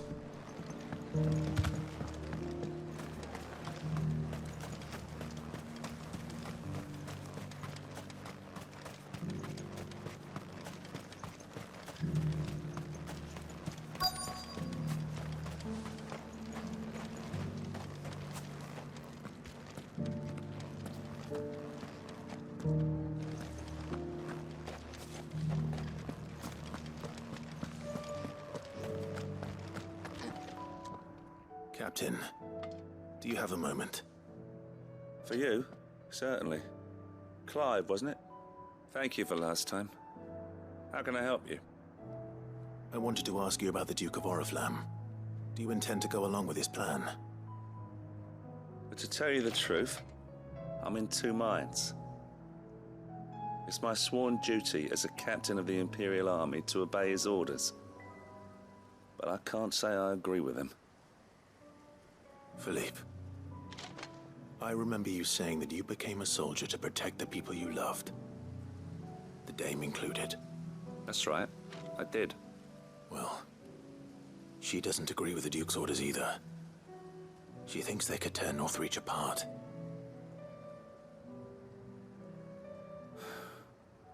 And she's probably right. Thank you, Clive. I know what I need to do now. Protecting the people I love is what matters. Doesn't matter how. Well, duty calls, so I better go. Thanks again.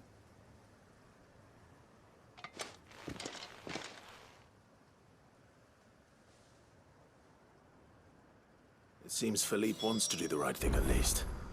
I expect Isabel will be pleased to hear that, if nothing else.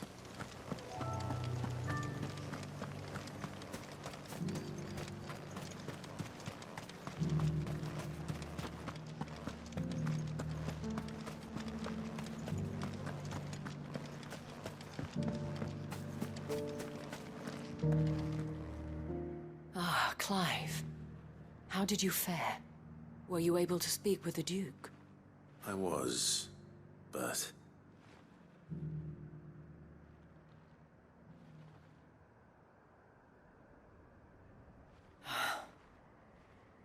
So Northreach is to be a fortress after all.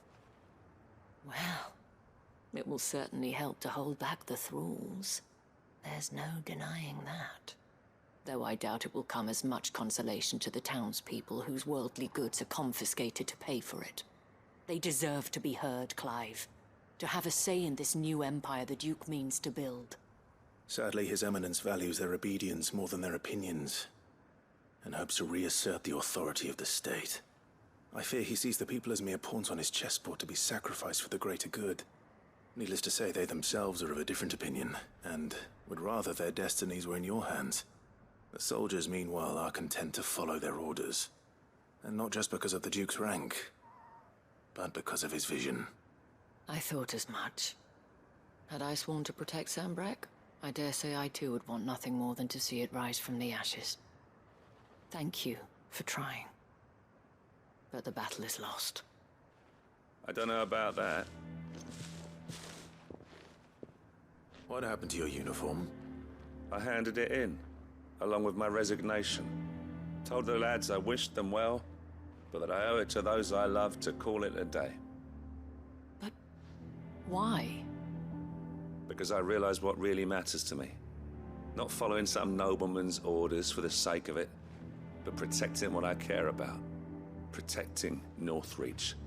I honestly don't know when those monsters will return, but I'm certain they're not finished with us yet. And when they do come back, we need to be ready for them. We need to stand together, all of us. And with you to lead us, milady, I reckon we can do it. It was you who finally convinced me, Clive. There's no point following orders if they go against everything you believe. Indeed. All of us, standing together. That has always been Northreach's best hope, and one which still lies within our grasp. We have only to turn our attentions to the true enemy. Thank you, Philippe, for showing me what I must do. Anything for you, milady. Speaking of standing together, would you mind if I borrowed a few of the lads from the Vale to help keep watch around the town? I fear His Eminence has loftier tasks in mind for the guard. Not at all. Be my guest. Wouldn't be the first time.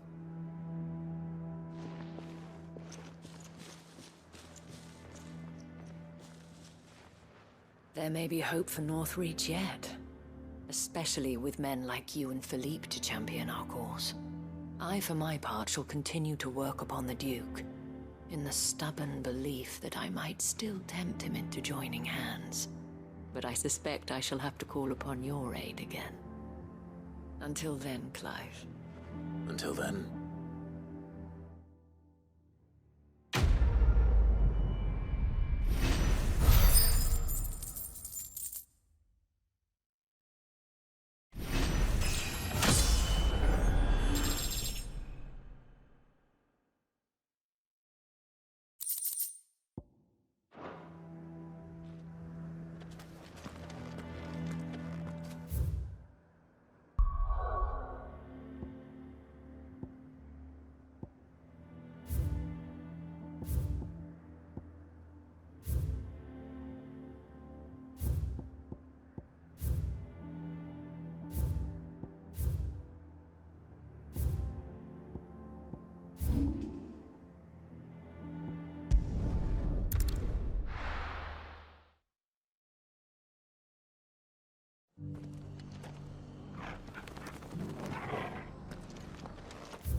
Clive, I was just about to send for you. I'd like you to take something to Sir Wade up in Eastpool. Seeds for planting. Thought it was about time they started growing their own food. I'll keep providing them with whatever they need in the meantime, of course. But if Eastpool's going to survive, it's got to be able to fend for itself. As have those poor bearers. They've lived their whole lives in servitude, but now they're their own masters. Small wonder they ain't got the foggiest how to provide for themselves. So it's up to us to teach them. And if you're wondering why you, well, the wagoneers taking supplies up that way have been coming back with more and more reports of Akashic around the village of late. Sir Wade's putting a brave face on it, but I think even he's starting to worry. And if he's likely to share those concerns with anyone, it's you. All right. Thanks. Wouldn't ask if I didn't have to. There. That should be enough to keep him in Gazal Greens for a few years at least. Gazal Greens? Not the most mouth-watering crop, I'll admit. But they're hardy, they grow fast, and they fill a hole. Better that than something that'll wither away at first frost. And chocobos love 'em too, which is no small thing. When I say all of us need to pull together to get Eastpool back on its feet, I mean all of us. They ain't exactly succulent, but cook 'em right and they're just about bearable. I'll take your word for it. Anyway, Sir Wade'll know what to do with them. And if he don't, well, I'll go up there and show him myself. I'm sure you will.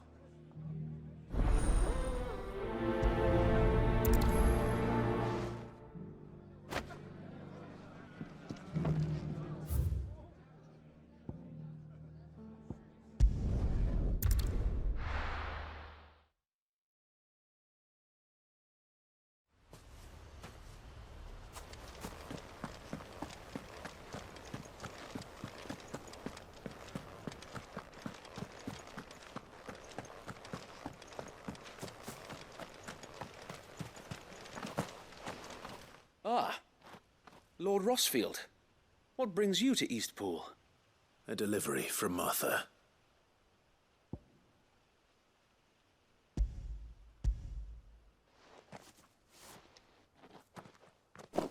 These are Gazal green seeds. Martha's keen to cut the apron strings then, is she? I jest, of course. You see, I had thought we might be able to revive the old wheat fields. But they'd long since gone to seed. Only without the seeds. Martha was hoping he might be able to show the bearers how to plant and tend these, so that they'll be able to fend for themselves. That's not a bad idea. These bearers had only recently escaped their bonds before we brought them here. They know little of freedom, of providing for themselves and their loved ones. Unless we teach them how to live like free men, I fear that all we have achieved in bringing them here is to exchange one master for another.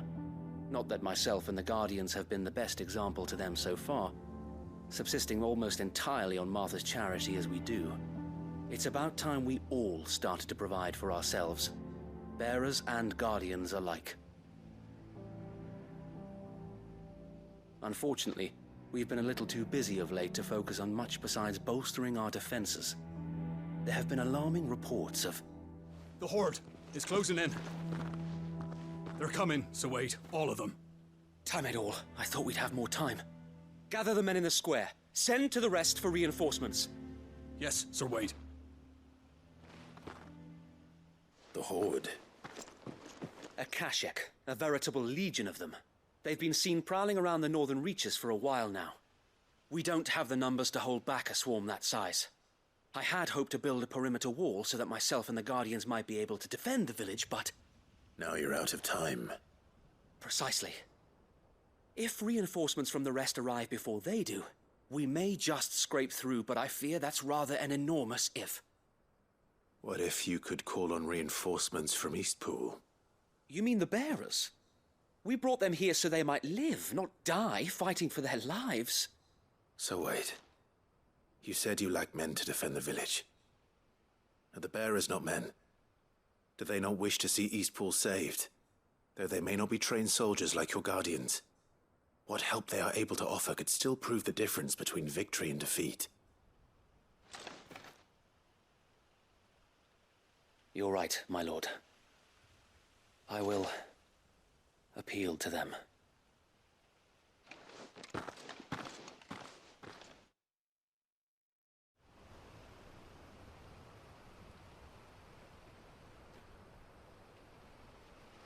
My friends, I humbly beg your aid.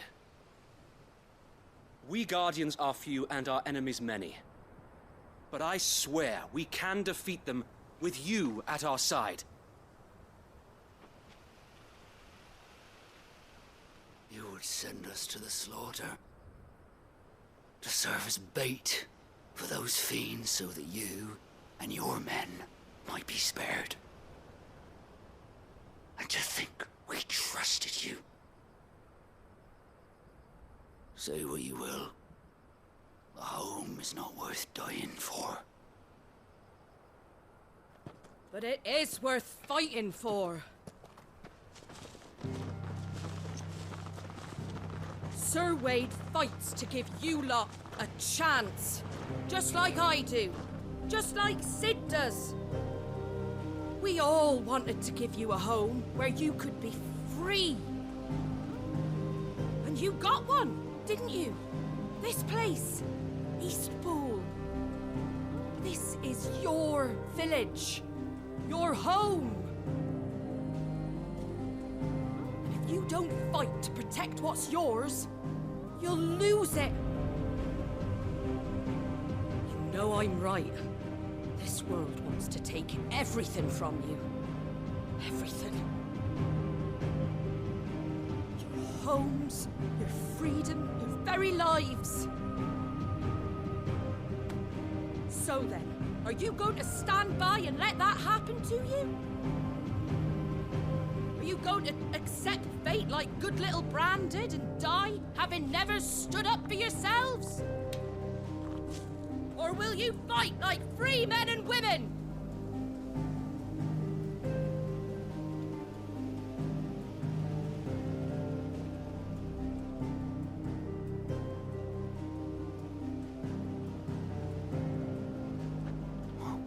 What are you doing? All right.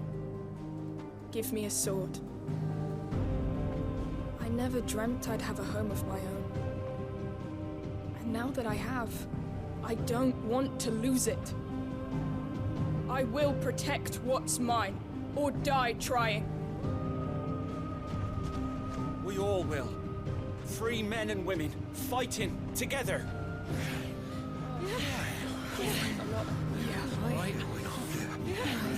For Eastpool! For Eastpool!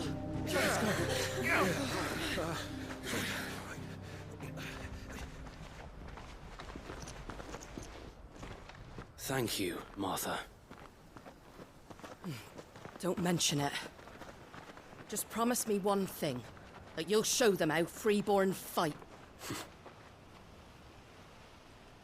Gladly.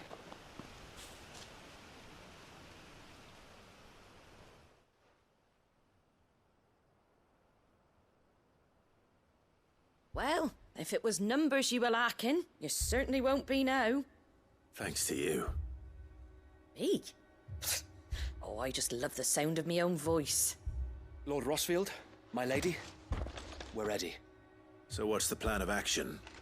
We'll divide our forces into several small detachments, each made up of guardians, bearers, and guards from the rest. These will position themselves at strategic points around the village.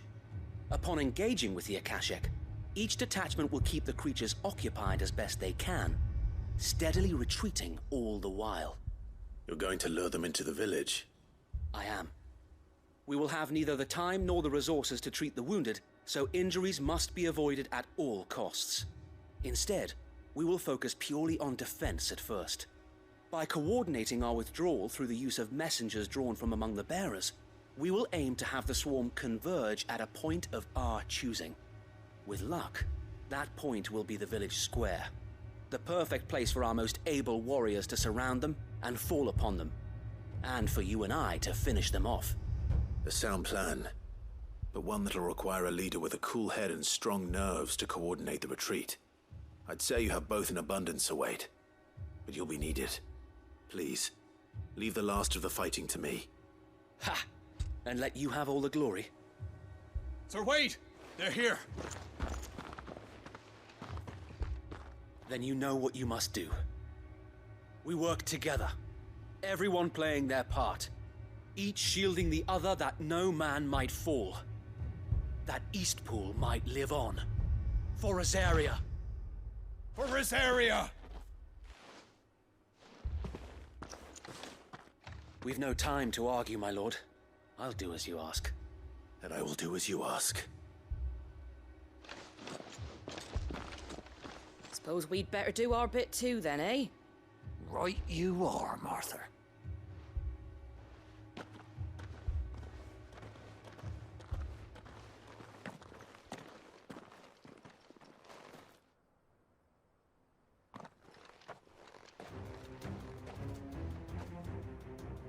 The calm before the storm.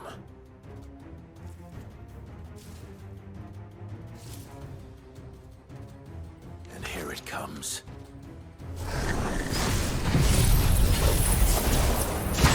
Not let this village fall.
Looks like that's the last of them. Lord Rossfield! Change of plan! What is it? Owl from the rest. An Akashic curl's been sighted on Rhiannon's ride and is headed in their direction. Well, the better half of her guard is here. So Wade, how many Akashic remain in Eastpool? Hard to say. My men are still facing some resistance, but I think the worst is behind us. I could order a detachment or two to fall back and... No. Let them finish the job. You stay here too, Sir Wade. Your men need you. I'll go after the Curl. Join me only when Eastpool is won. If you're sure, my lord. May the Founder protect you.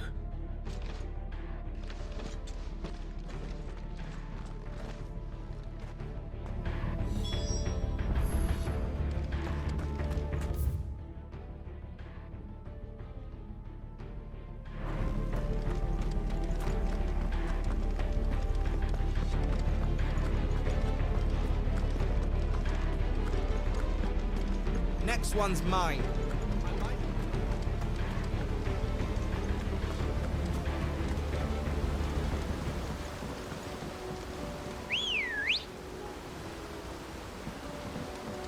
Good girl.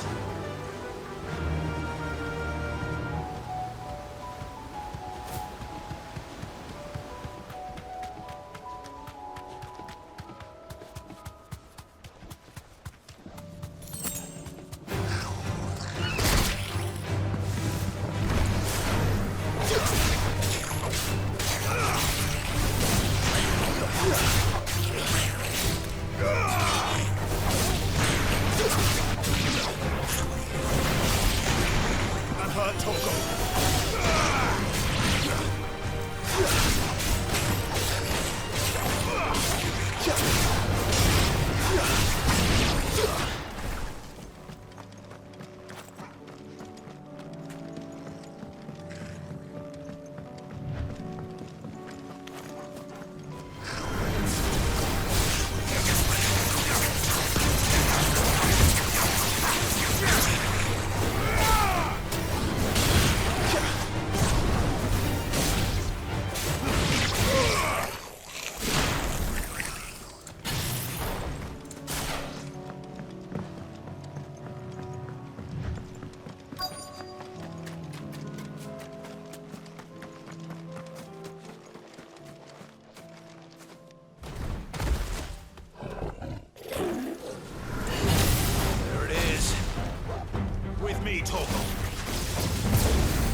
All right. Back to Eastpool.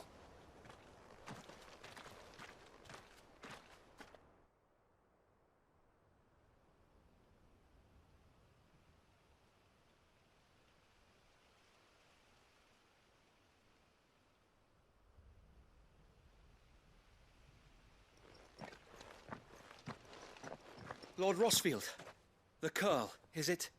It's dead. Thank the Founder for that. And for you, my lord. We were able to eradicate the rest of the Horde. I have guardians posted around the village to keep watch for further attacks, but all seems quiet for now. I hesitate to say it, but I think it might be over. I think it might.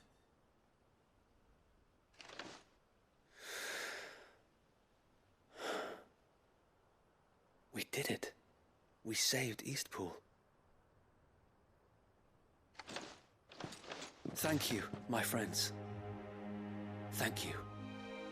No, Sir Wade. It's us who should be thanking you. You brought us together. Showed us what it means to fight for what you hold dear. We never had nothing to call our own before. We didn't know what it meant to protect it, but now we do. We really do. Forgive us, Sir Wade.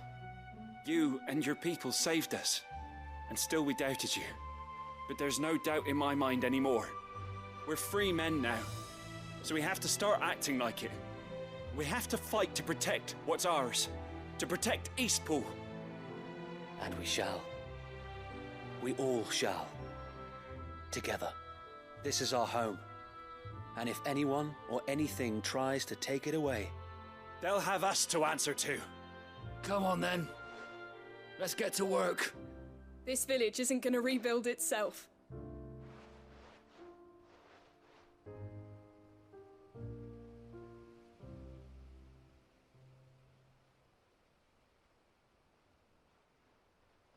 They're not slaves anymore. No. They're Rosarians. Your father took pity on the bearer's plight, and I believe if he was still with us today, this is what he would have wanted. I believe you might be right. I shall remain here, my lord, and do what I can to help rebuild the village. After all, this is my home now too, and I could hardly call myself an Eastpoolian if I didn't pull my weight. I think you'll find it's East Pudlian, Sir Wade. But you should be proud all the same. I'll have to pull my weight too. Can't have the rest getting outclassed. Speaking of which, I ought to be getting back. Can we continue to count on your support, Martha? Of course, and I'd be counting on yours too. Us Rosarians have got to stick together, haven't we? Indeed we have. And Clive, come by the Golden Stables when you get the chance. I ain't paid you for delivering them seeds yet. All right. I will.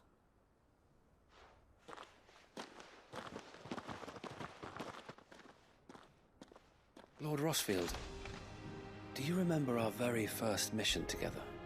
Clearing the goblins from the Stillwind marshes?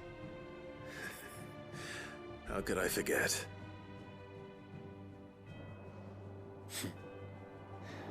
There's one side that I shall never forget. You, facing off against that giant Morble. Not a trace of fear on your face. Since that day, there have been more than a few times when I felt like giving up.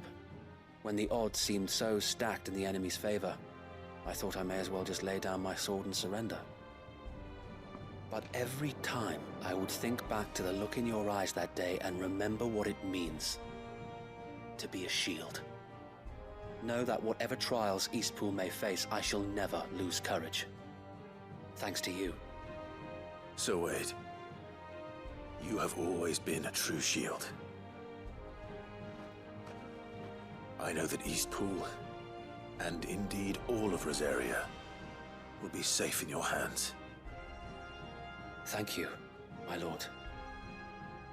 I know the rest of the world will be safe in yours.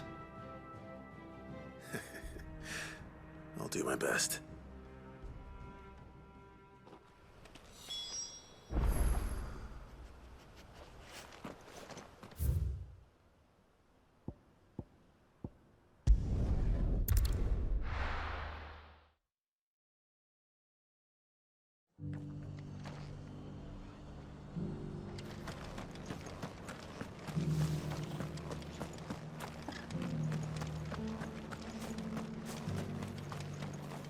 Anything catch your eye?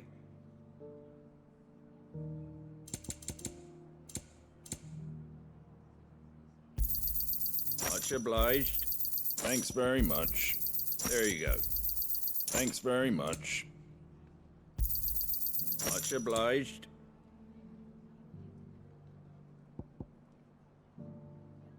That all, is it?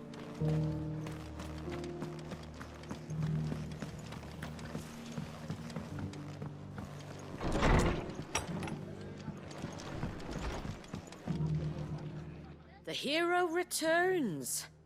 It's lucky you came by when you did, eh? Not only did my seeds get delivered, but you went and saved Eastpool and all. I just did what I could. And it's only right that you get rewarded for it.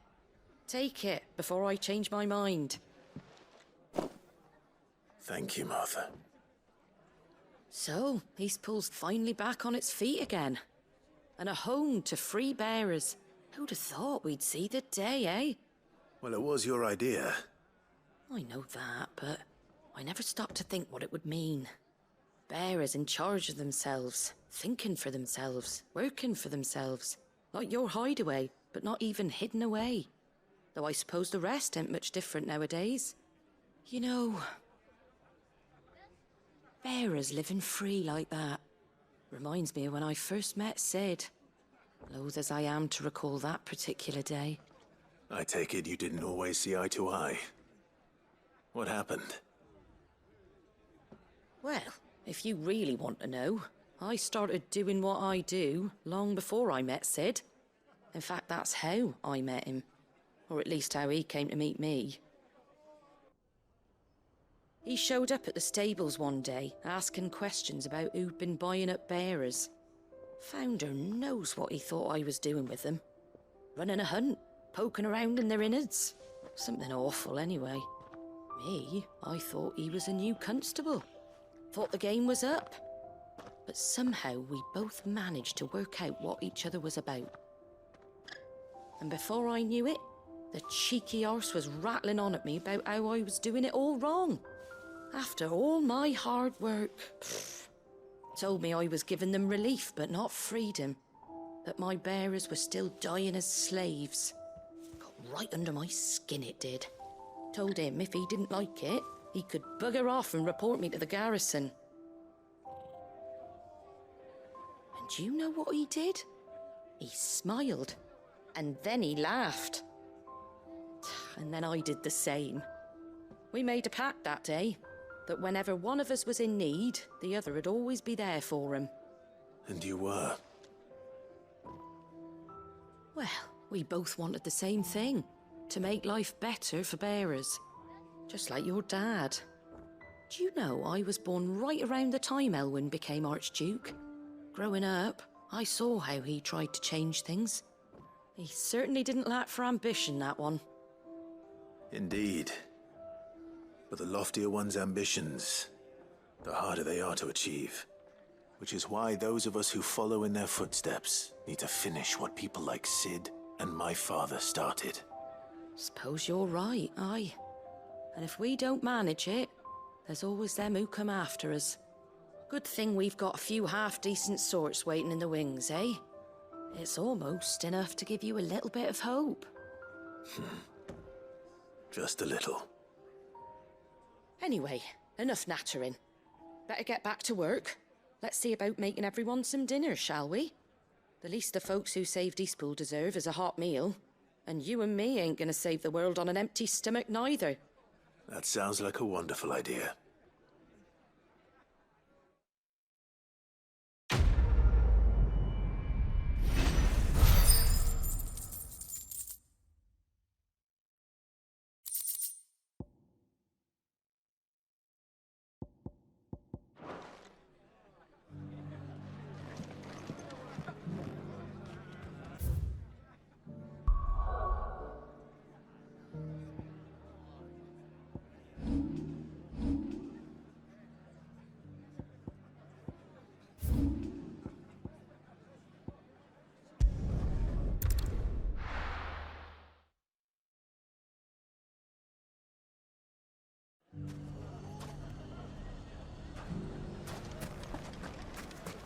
Take that, you naughty thing! Clive! To what do I owe the pleasure? I just wanted to see how the town's been faring since you brought everyone together. Since we brought everyone together, all is absolutely wonderful. Conrad and Natalie's hands remain safely away from each other's throats and firmly at the helm. Our stores are full, and the bandits still too disorganized to raid them. Just as the good Lady Jane and Lord Underhill intended. Are you a lord? Lubor's going to be one too. They're going to make him the Lord of Dalimil, because of how he stopped all the grown-ups from fighting. It's the mayor of Dalimil, dear child, and the vote hasn't taken place just yet. But if the people wish me to lead them, I shall. And my first act will be to build a school so that menaces like you two learn not to interrupt your elders. Speaking of menaces, there may be a rather worrying one just over the horizon. May there indeed. I'm afraid the example Conrad and Natalie set in putting aside their differences and presenting a united front might have caught the bandits' attention. And they might have elected to take a similar approach. They have formed what one could call a League of Outlaws, and they grow more organized by the day. But we'll fight them all off just like last time, no matter how many of them there are. Won't we, Lubor? Of course we will. If we continue to work together, we can overcome any challenge we choose to face. The longer we avoid facing this one, the more difficult it will be, until the only way to overcome it might be to run for the hills. Our best hope is to nip these efforts at organization in the bud, by finding those ne'er-do-wells who have yet to join the cause, and ensuring that they never do. Perhaps a certain Lord Underhill might be willing to lend us his aid once more? How could I refuse? Thank you, my lord. Victor will fill you in on the particulars. I have him stationed by the desert gate, receiving and collating reports from my scouts. Such an amenable soul. He reminds me of you. I'll go and speak with him.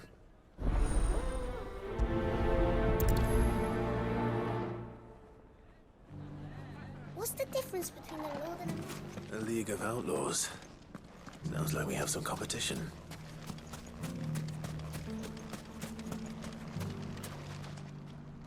Still in Dalamil, Victor? Ah, Sid. I thought you'd have returned to Cosnis by now. I did. Then I came back. I've developed something of a fondness for the place. And having worked so hard to see it saved from one fate, it would seem remiss to abandon it to another. A sentiment Master Lubor certainly isn't shy about exploiting. Hence my doing his bidding yet again. You're not the only one. What does he want you to do? He asked for my aid in putting down the bandits. And he said that you might be able to help me find them. Then you've come at just the right time. I was on my way to speak with Conrad about how to organize our forces. There are more camps in the vicinity than we can safely strike at once. But we must strike together, and we must strike soon at as many camps as we can. We can't give this league of theirs time to rally its forces. All right. Which camp shall I take? There's one upriver. Just out there, across the dunes. Leave it with me.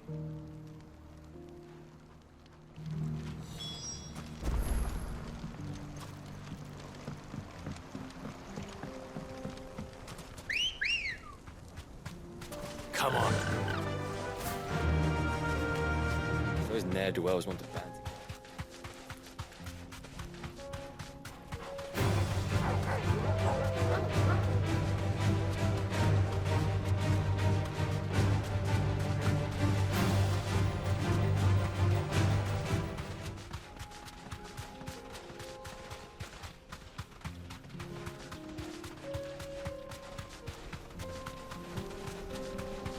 That must be the camp Victor mentioned.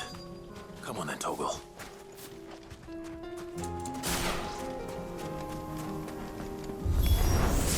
That's him! The one who killed Locke and Finger! Take his head off!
I'd better let Victor know. Sid, where are you? Ah, I see the bandits didn't pose you any trouble. No, but that's not why you're here, is it? No. Something's happened. We need you back in Dalamil. What is it? The whole town's in uproar. They're saying that Lubor is a bearer. What? Seems that one of our parties wasn't as thorough as they should have been. They let one of the bandits escape, and his escape route took him right through Dalamil. Some of the children spotted him, and he was about to silence them. And when Lubor felled him with a bolt of magic, and without a crystal. But that's not possible. It is, if he's a bearer and has been hiding it all these years, which is what people are saying. If he has, well, I wouldn't blame him. No man is branded by choice. Still, all those people see is a man who's lied to them all his life. One who was made a leader of himself when the world believed he should have been a slave. Fuck. I don't know where we go from here, but I know one thing. Lubor needs all the friends he can get right now. You're right.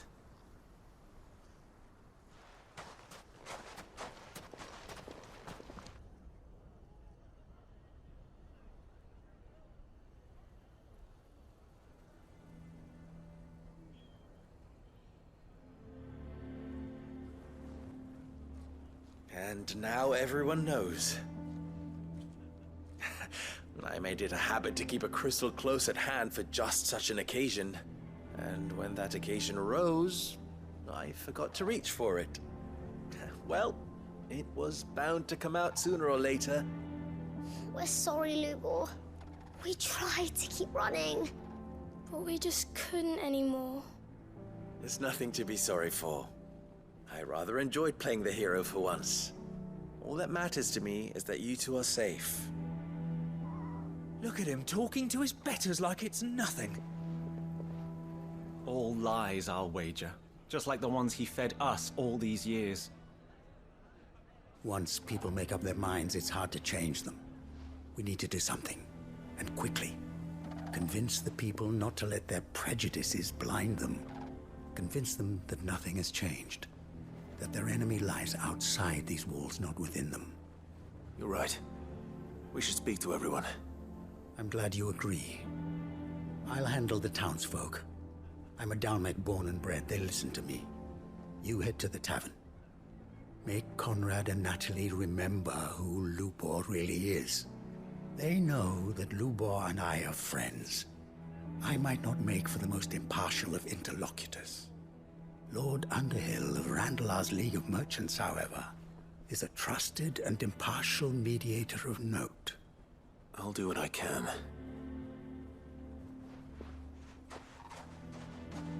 Lubor, stay here with the children. I can't promise anything, but we'll try. And that is all I can ask of you.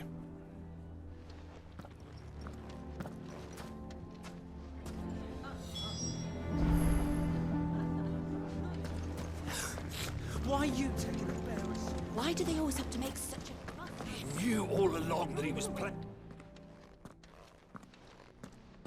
Forgive me for disturbing you, but could I have a moment of your time? I've seen your face before. As have I. Lord Underhill, wasn't it? Of the League of Merchants. That's right. I wanted to speak to you about Lubor. The rumors that he's a bearer. All true, I'm afraid. He'll never be mayor now. Not if I have anything to do with it. But what of his wares? Bearer or no, his steel is highly valued throughout the Republic. In this, at least, he's done the town a service. Might that not earn him a little leniency? Leniency? He pretended to be one of us when he was laughing behind our backs all the while. I'm sorry, my lord, but he lied to us. He lied to you. He cannot be trusted. So what do you propose? Will you drive him from his home? Close his forge? Perhaps. That is a question for the people of Dalimil, and they will thank you not to get involved.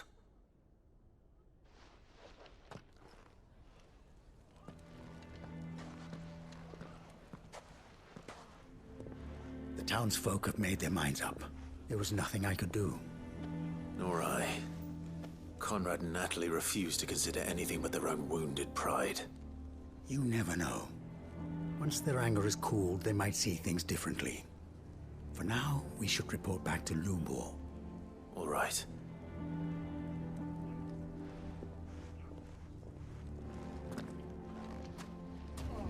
Why do they always have to make such a fuss outside? Why the hell would Victor take the bearers?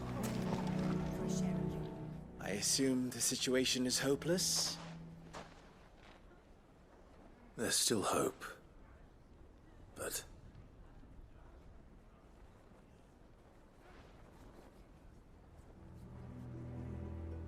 But perhaps not in this lifetime, I think it's fair to say.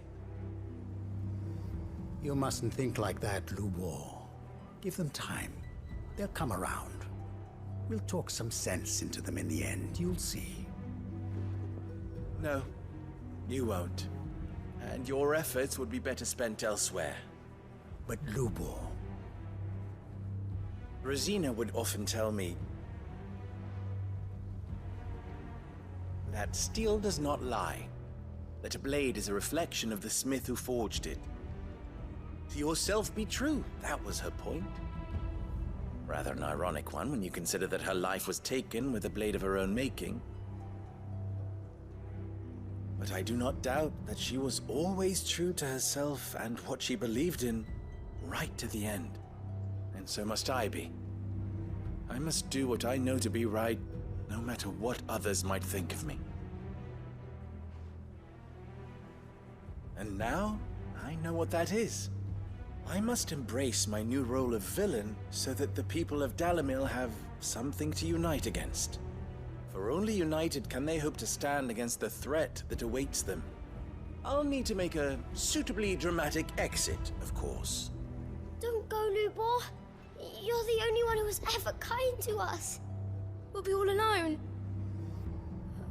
Again. Trust me, little ones. It is for the best that I go. Not only for the town, but for you, too. How could it possibly be for the best? These children need you. The least you can do is give the townspeople a chance to change their minds. They would not take it, Victor. It's over. Over, you say? And so just like that, you're going to throw this town and these children to the wolves? I thought you were better than this. But it seems you had me fooled as well. Victor. Forget it. Do what you will. You sure you're making the right choice, Lubor? Of those available to me, I believe it's the best one. Yes. But where are my manners? Here. A reward for clearing out that bandit camp. Right then. I have packing to do. If there's anything I can do. Anything. I'll bear it in mind. Thank you.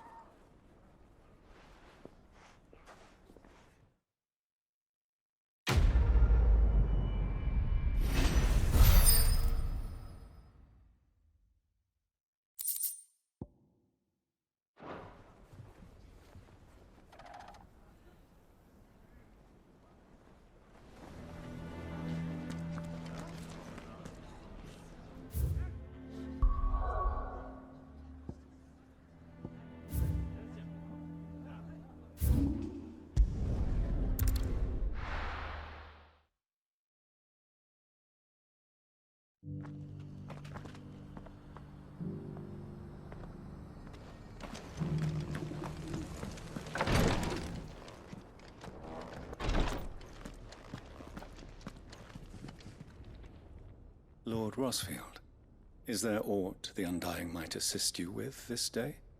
Perhaps. My brother said that your order was helping him with his quest to uncover Ultima's origins.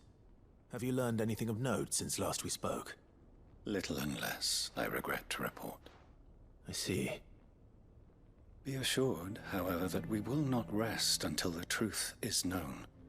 Even now, our archaeologians scour ruins in every corner of the realm for traces of Ultima's touch. Fallen ruins, I take it. Dating back as far as Phoenix Gate. Indeed. Ultima's thralls are oft sighted among the remnants of the fallen civilization, as if protecting the secrets concealed within. Secrets we'd see unearthed. Should our methods be of interest, my lord, mayhap it would please you to observe some of our number at work. Would that be possible? Of course. A survey is being conducted not far from here. Perchance you are familiar with Kretov, a small hamlet built around a fallen airship. I was due to visit my colleagues there to collect their preliminary findings, but if you would consent to do so in my stead, I'm sure that they would be honored to relate any discoveries they have made to you directly. All right. I'll go and meet with them. They will be most gratified, I am sure. Might I suggest you take the road through Titan's Wake? It will lead you straight to the village after but a short walk. Thank you. I will. I wish you a safe journey, my lord. May the Firebird's flames burn ever in your heart.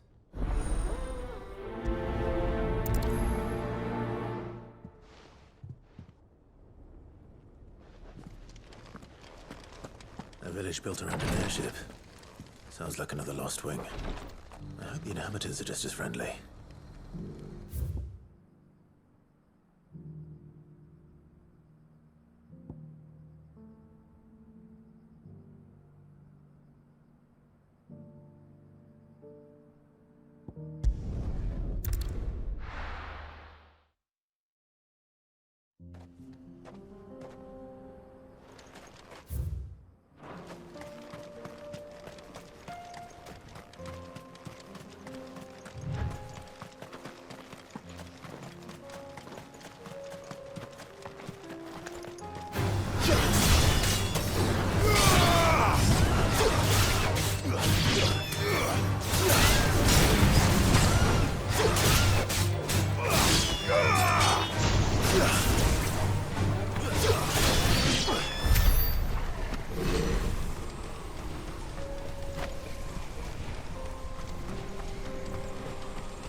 You'll pay for this.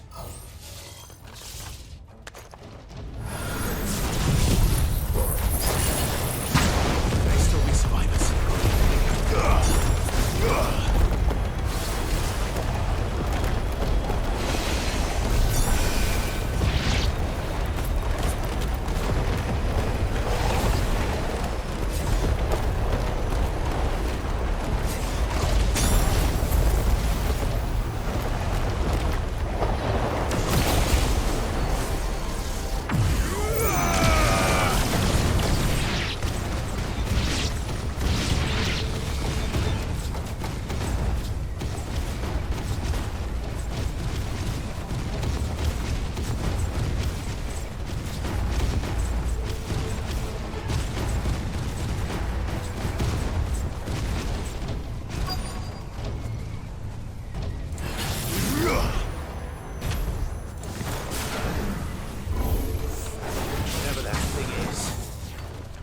It's their leader.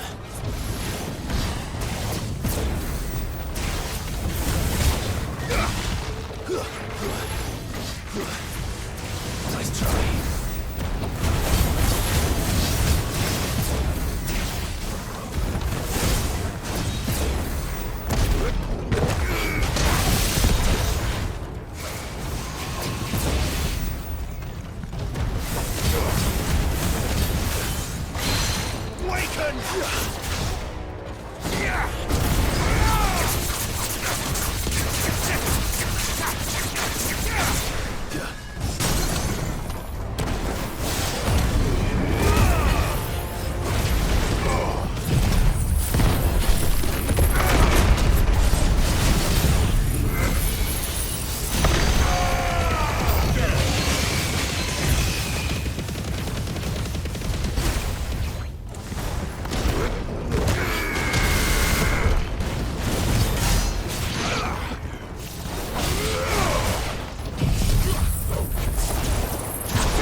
Should have stayed in the past.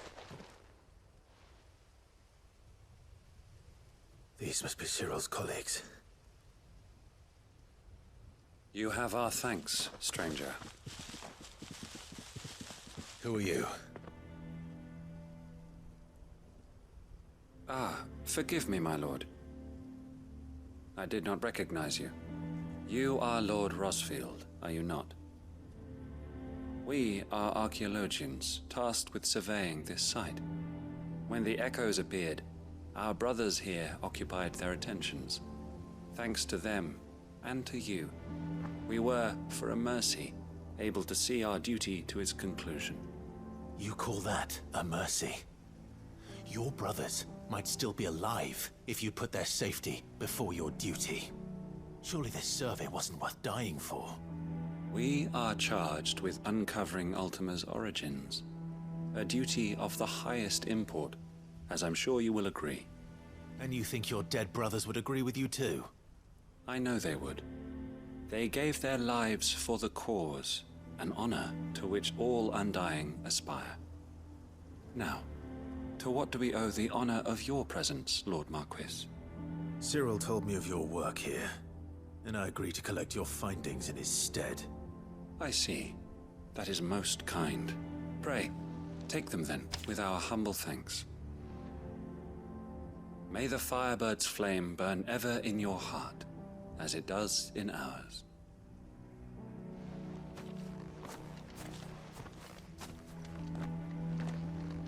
It's one thing to lay down your life for another, but for a survey... I suppose I'd better get this back to Cyril.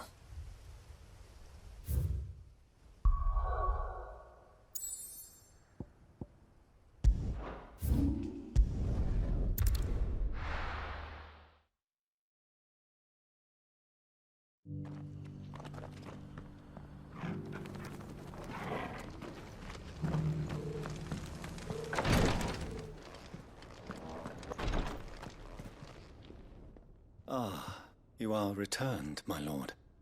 I collected your colleagues' preliminary findings.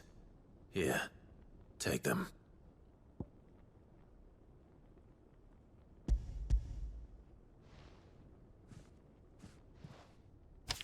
My thanks. I shall study them, and inform you forthwith if I discover aught that might aid you in your fight against Ultima. Cyril, your survey party suffered several losses in Kretov. Losses which could have been avoided, had the others not chosen to complete their work, instead of saving their friends. Were these your orders? No. This was their choice. Every Undying devotes his life to the service of the Phoenix.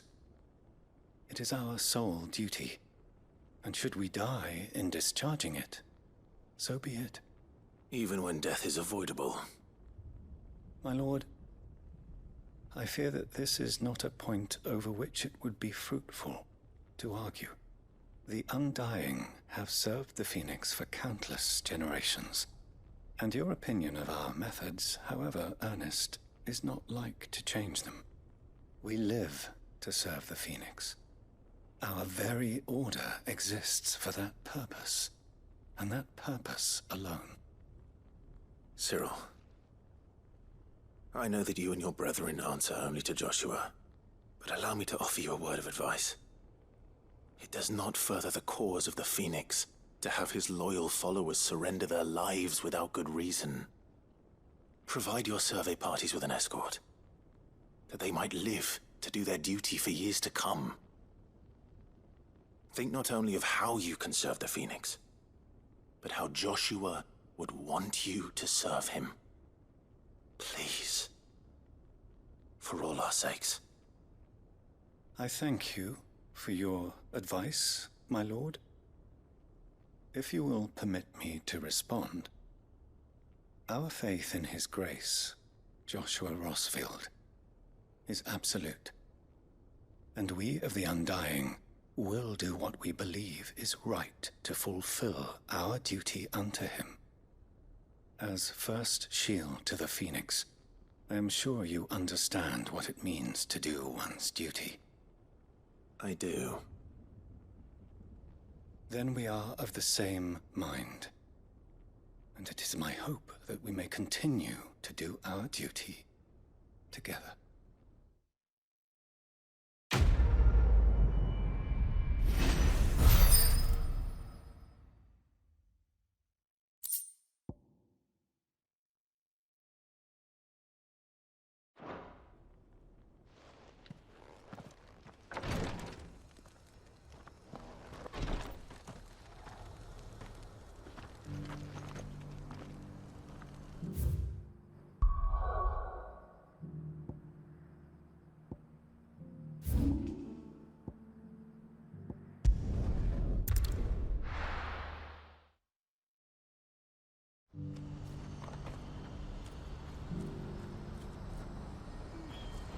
What's happened?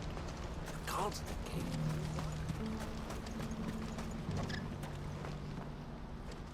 Ah, Clive. You'll be pleased to know that the negotiations are progressing well. That is good news. Yes. Our comrade in Randala has just sent word that the contract should be signed very soon. But I still have much and more to prepare. It's a huge undertaking moving this many bearers at once. You couldn't do me a quick favor, could you? What is it this time? More wild beasts? Nothing like that.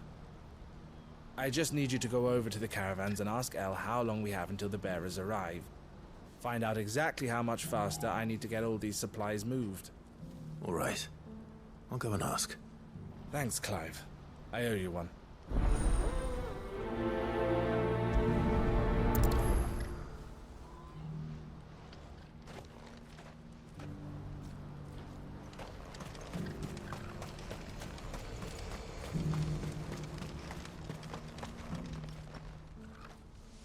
Don't blame yourself, El. This is their fault, not yours. I know, but... No buts about it, all right?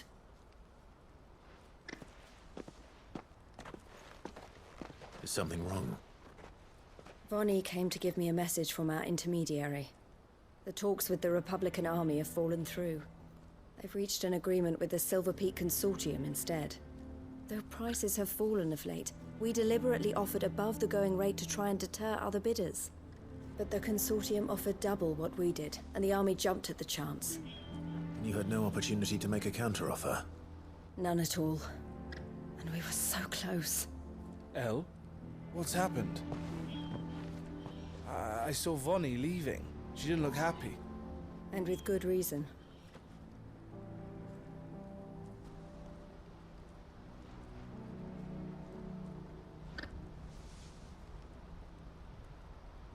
But I thought we were the only ones the Fist was speaking to about the bearers. How did the Consortium even find out about this? It's not so surprising. They have ears all over the Republic. This isn't over. The Consortium will have to sell these bearers eventually, and at the price they paid, buyers will be few and far between. I'm going to Randalar myself. Alone? You sure that's wise?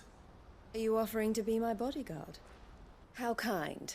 Meet me at the checkpoint near the capital gates. I'll send an owl ahead and request a meeting. You go to Cashlock, Theo, and get everything ready. We've waited far too long as it is. Even if I fail to free these bearers, there will be others. Someone needs to prepare the place and keep any prowling beasts at bay. Oh, and that's me, is it? Well, it looks like I'm following orders till she gets back from meeting the Silver Peak Consortium, who've been doing their best to undermine our scheme. She'll never join them after this, surely. No, she said it herself. She still has plans for Cashlock, even if this one falls through. She means to stay with us, then. I can't say I'm not happy to hear it, but... is this what she really wants? You have to trust her. You're right. It's what she wants now. And if Elle's off fighting for the cause, I should do my part too. So I bid you farewell and safe travels, my friend. I'll gather my men and leave for Cashlock. We'll make sure the place is well stocked and defended. You go to Randalar and see if you can stop my sister biting the Consortium's heads off. If she won't consider her prospects, someone has to. I'll do my best.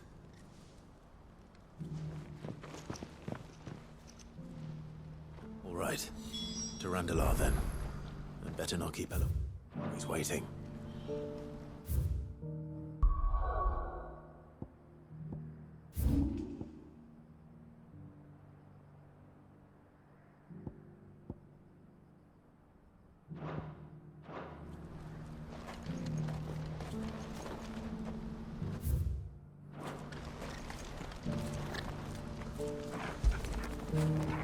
Get it, boy!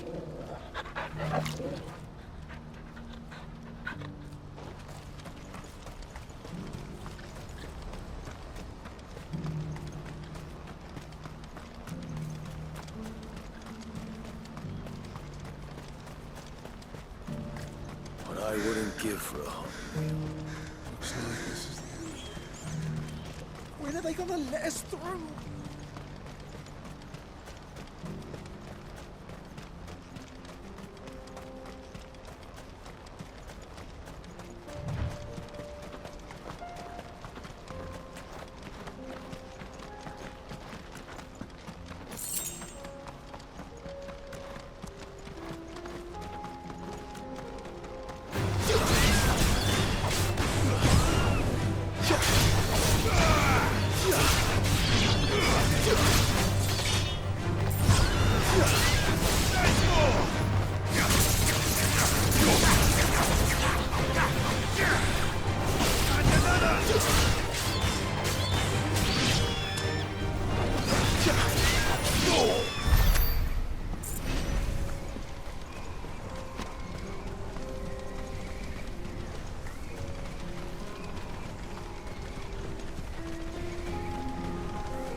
I hope I didn't keep you waiting.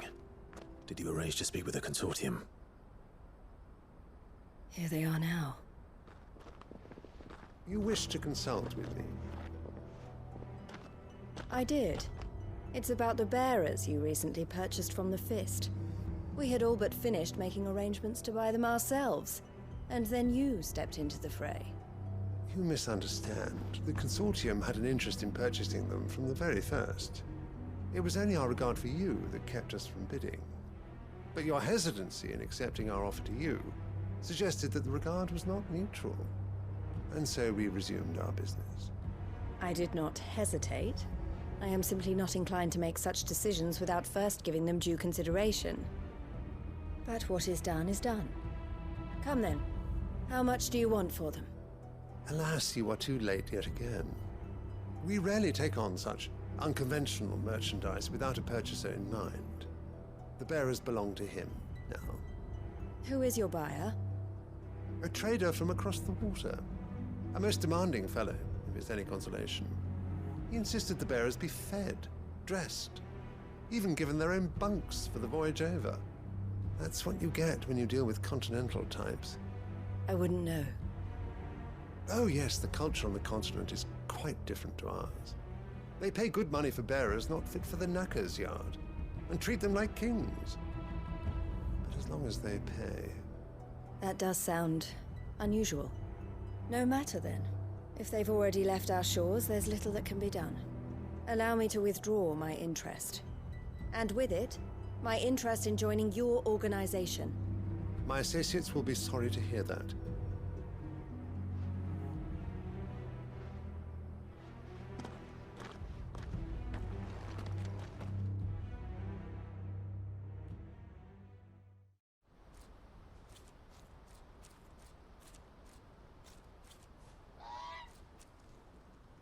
I'm sorry you weren't able to save them. As am I. But I only have myself to blame. He was right, you see. The Silver Peak Consortium did intend to buy those bearers before I did. Their representative hinted at a possible purchase when he came to recruit me. I feigned interest in joining them in the hope he might be encouraged to tell me more. And he did just that. As soon as he left, I sent my own offer to Randalar. So you never... No. I entertained the Consortium's proposal solely so I could learn more about those bearers. But I was a fool to think they wouldn't find out. I knew exactly who I was dealing with. You tried. I did. And if what he said was true, the bearers are to be well treated. Which is something, at least. But they deserved more. I wanted so badly to see them freed. Eloise! Eloise! Word from Cashlock. The village is under attack.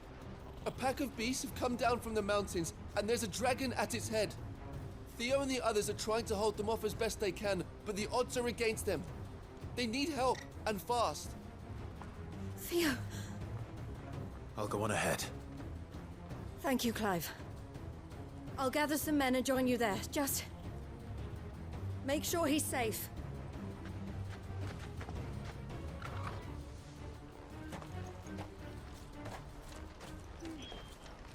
Hold on, Theo. I'm coming.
Where's Theodore? Upriver! He led the dragon that way to keep it from the village, but the whole area's flooded with ether. We just have to pray he makes it out in one piece. I can do better than that. Torgal, with me.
Creatures have already turned.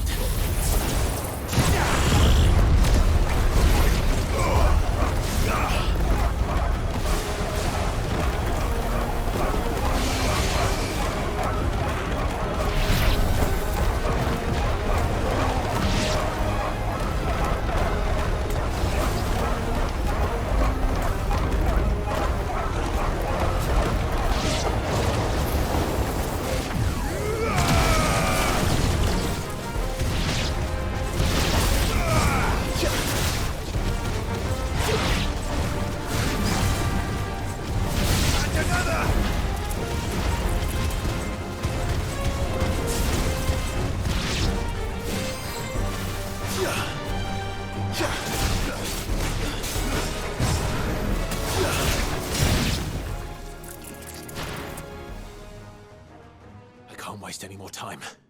I need to find Theodore before that dragon does.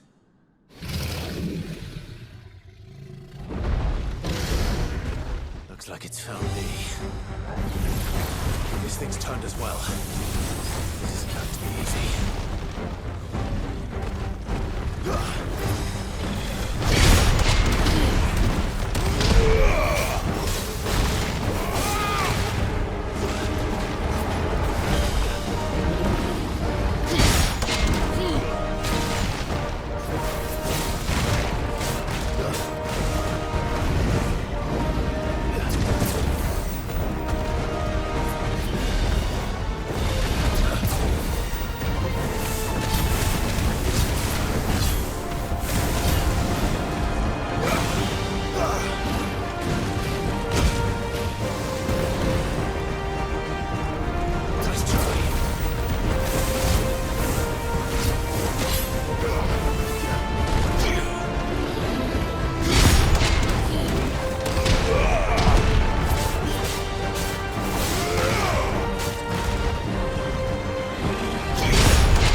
Theodore, you had me worried for...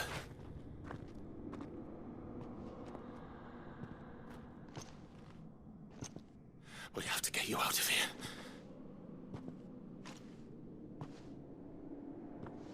I think it might be a little too late for that. Bearer or no, there's only so much ether a man can take, and that Drake just wouldn't let me leave. You have my thanks, Sid, for finishing what I could not. For keeping Elle's dream. Theodore!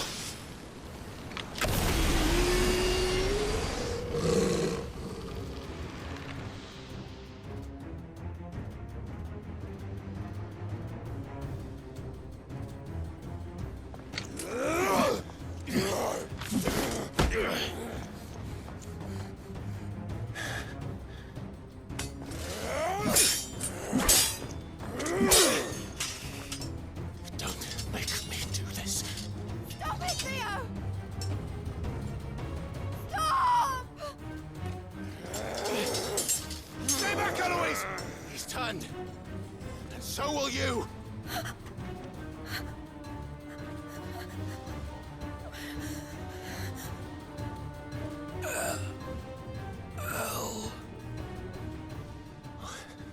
Theodore.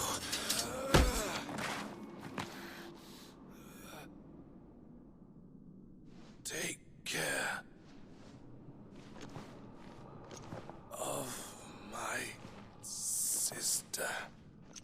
Theodore, wait. Goodbye, Elle.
Thank you, Clive.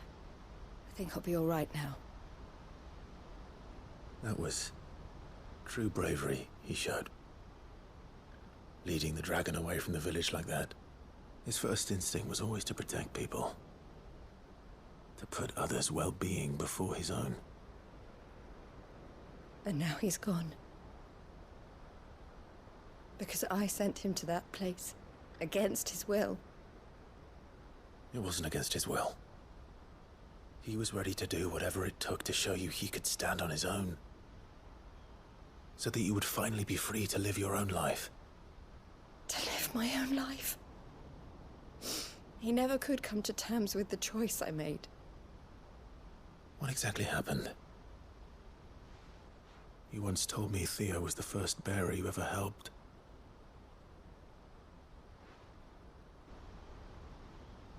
We grew up in Canva. We were born to one of the great trading houses. And I was chosen to inherit the family business. I had my father's head for figures, you see. Theo did not. While I studied the art of commerce, he played at soldiers instead. A late bloomer, in more ways than one. For unlike most bearers, it wasn't until his 15th summer that his powers awakened. My parents tried to drive him out of the house and into the care of the constables. But before they could, I took him into mine. Theo told me something else. He clearly admired your devotion to the cause of freeing others like him from slavery. But he said you deserved a better life than this. He wanted to free you from what he called your bonds, just as you freed him from his. I would be lying if I said I had not wondered from time to time how much easier my life might have been if I had allowed Theo to be taken and devoted myself to the family business instead.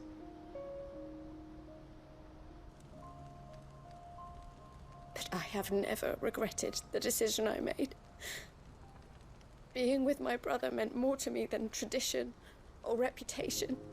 I only had to look at him to remind myself of that night and the choice I made and the fact that I would make the same choice again in a heartbeat.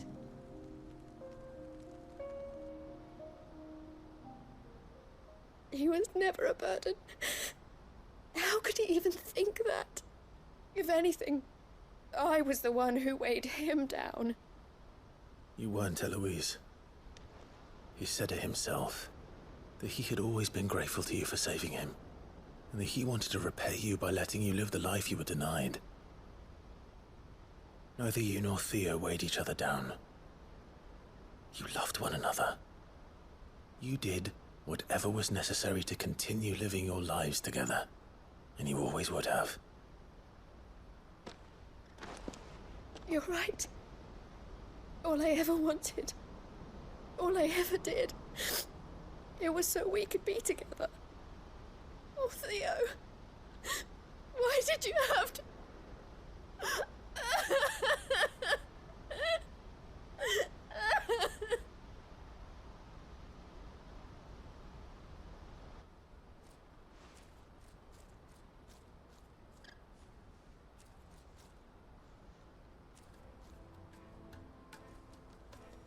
I know Theo wanted me to move on, but I'm staying here at the Crimson Caravans to continue our work. We can make a difference here. We can help people, save them. I need nothing more from life than that. So I'll carry on doing what we do, ensuring that goods, people, bearers get where they need to be, bringing smiles to people's faces just like we always have, and to Theo's. Wherever he is. This is the life I have chosen. The life I will always choose. I've made a choice of my own. To continue helping you however I can. Whenever you need it. Thank you, Clive. Let's go on together then. For Theodore.